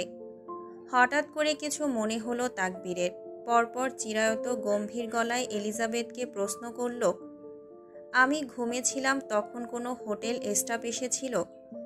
এলিজাবেথ ফটাফট জবাব দিয়ে দিল, হ্যাঁ, রুম ক্লিনার এসেছিল তো। সঙ্গে সঙ্গে তাকবীরের চোয়াল শক্ত হয়ে আসে। তবে তা ধরা দিল না এলিজাবেথের চোখে। হঠাৎ করে কণ্ঠস্বর পরিবর্তন হলো তাকবীরের। জলদগম্ভীর গলায় বলল, রেডি হয়ে নাও, আমরা এই হোটেল এখনই ছেড়ে দেব। And please, no more question. Elizabeth আর কথা বাড়ায় না। তাকবীরের কথা মতো গিয়ে ব্যাকপ্যাক করতে থাকে। তাকবীর নিজের রুমে গেল। ফোন বের করে কাউকে ফোন করে খুব মেজাজ দেখাতে লাগলো। এ এক অন্য রূপ। সান ফ্রান্সিসকোর বিশাল বিলাসবহুল হোটেলের সামনে দাঁড়িয়ে আছে একটা কালো বুগাটি। হাতঘড়িতে সময় দেখে নিল রিচার্ড। ঠোঁটের কোণায় স্পষ্ট পৈশাচিক হাসি, চোখে আগুনের দাবানল। লুকাস আর আলাদিন নিশ্চুপ হয়ে বসে আছে। আজ তাদের সাথে কোনো গার্ড নেই। ন্যাসর সেই দিনই বাংলাদেশে ব্যাক করেছে। কয়েক মিনিটের ব্যবধানেই একটা রোলস রয়েলস হোটেলের পার্কিং লটের দিকে যেতে দেখা যায়। গাড়িটি দৃষ্টিগোচর না হওয়া পর্যন্ত শিকারী দৃষ্টিতে তাকিয়ে থাকে রিচার্ড শক্ত চোয়ালে। অতপর পাশের সিটে অবহেলায় পড়ে থাকা ঔষধের শিশি কোটের পকেটে ঢুকিয়ে নিল। ঠোঁটের আগায় ফুটে ওঠে হিংস্রতার ছাপ। নিজ বৈশিষ্ট্যে ফিরে গেল তার চিরাচরিত পৈশাচিক আত্মা। গাড়ি থেকে নামে রিচার্ড। লুকাসও নামতে চাইলে বাধা দেয়। গুরুগম্ভীর অগ্নি স্ফুলিঙ্গের ন্যায় কণ্ঠস্বর, no, this is personal issue. কাউকে কিছু বলার সুযোগ না দিয়ে চলে যায় রিচার্ড। লুকাস লম্বা লম্বা শ্বাস ফেলে। তার ব্যর্থতা আজও পর্যন্ত রিচার্ডের আগাগোড়া কিছুই চিনতে এবং বুঝতে পারল না, অথচ পথ চলা 5 বছরেরও অধিক সময় ধরে। লুকাসের পাশেই চুপসানো মুখ নিয়ে বসেছিল আলাদিন। তুষ্ট হাসে লুকাস। এন্টারটেন করার জন্য একজনকে পেয়ে যায়। স্বরে রস মাখিয়ে ডাকল টান দিয়ে, আলা। বলতে দেরি আলাদিনের গাড়ি থেকে বেরিয়ে যেতে দেরি হয় না। বোকা বনে যায় লুকাস। পরপর ফিক করে হেসে দেয়। হাসতে হাসতে ফোন বের করে কল করল সুইটি নামে সেভ করা নাম্বারে। অতিরিক্ত মদ খেয়ে নিজের নিয়ন্ত্রণ হারিয়ে কাদের যখন মেয়েটির জামার ফিতে খুলতে যাবে, তখনও বিকট শব্দে কেঁপে উঠল পুরো কক্ষ। বাসেদ ঘোলাটে চোখে সামনে তাকায়। ঝাপসা ঝাপসা লাগছে সব কিছু সামনের। আদো আদো দৃষ্টিতে যা অবলোকন হয় তাতে বুঝতে পারে কেউ ভাঙা দরজার সামনে দাঁড়িয়ে আছে, আপাদমস্তক কালোতে ঢাকা। অব্যয় অস্পষ্ট। শোনা যায় পায়ের স্বতঃস্ফূর্ত কদম। ভেসে এলো কারোর কর্কশ গলা, প্রস্টিটিউট। ভয়ে খাটের পাশে লুকিয়ে থাকা মেয়েটি কাঁপতে কাঁপতে মাথা নাড়ায়। ছ্যাদ বলে নাক মুখ কুঁচকে ঘাড় ঘুরিয়ে ফেলে রিচার্ড। আঙুলের ইশারায় বেরিয়ে যেতে বলল মেয়েটিকে। মেয়েটি দৌড়ে বেরিয়ে যায়। বাসে ঢলতে ঢলতে চেঁচালো, শালা তুই কে রে? আমার পাখি উড়িয়ে দিস? তোর বাপ। হুঙ্কারে কেঁপে উঠল বাসেদের ভেতরটা। ছুটে গেল নেশা। রিচার্ডের কর্ধে মটমট করতে থাকা ধারালো চোয়াল দেখে ঢোক গিলে পেছাতে থাকে। অধর এলিয়ে বাঁকা হাসল রিচার্ড। এক পা করে এগোতে থাকে বাসেদের দিকে। পেছাতে পেছাতে খাটের উপর পড়ে যায় কাদের। রিচার্ডের শরীর জুড়ে ভর করে পৈশাচিক দানবীয় আত্মা। জেগে ওঠে ভেতরের নরখাদক। রিচার্ড কাদেরের পুরুষাঙ্গের উপর পা দিয়ে চেপে ধরে ঝুঁকল ওর উপরে। কতদিন পালিয়ে থাকতি? গলা হতে নির্গত কর্কশ গোঙানির শব্দে দুর্বল গলায় উচ্চারণ করল বাসেদ, তুই? গুমোট পরিবেশ শোকে গেয়ে উঠল বাসেদের আর্তনাদে। গলা কাটা মুরগির মতো কাতরাতে থাকে। রিচার্ড বুট পরিহিত পা দিয়ে মোচড়াতে থাকে বাসেদের পুরুষাঙ্গে। বাসেদের প্রতিটা আর্তনাদ শান্তির বহমান স্রোত বইয়ে দিচ্ছে রিচার্ডের ভেতর। রিচার্ড রুক্ষ কর্কশ গলায় অনর্থক হাসি হেসে চাপা স্বরে বলল, শামসুল কোথায়? 50-এর ঊর্ধ্বে বয়স্ক লোকের পক্ষে কখনো সম্ভব নয় রিচার্ডের ওজন ধারণ করা। তার উপর সব থেকে সংবেদনশীল জায়গায় ছটফট করতে থাকে বাসেদ। গোঙানির সাথে অস্পষ্টভাবে আওড়ায়, বাংলাদেশে আছে এখন। বিরক্তে চ উচ্চারণ করে রিচার্ড। তিরিক্ষি মেজাজ দেখিয়ে বলল, ধ্যাত, যতই চাই অন্য দেশের শ্বশুরবাড়ি বানাতে ততই বাংলাদেশ টানে আমাকে। থেমে হিংস্রতার প্রভাবে বিড়বিড়িয়ে ওঠে পৈশাচিক আত্মা। নিজের ফাঁদে নিজেই মর।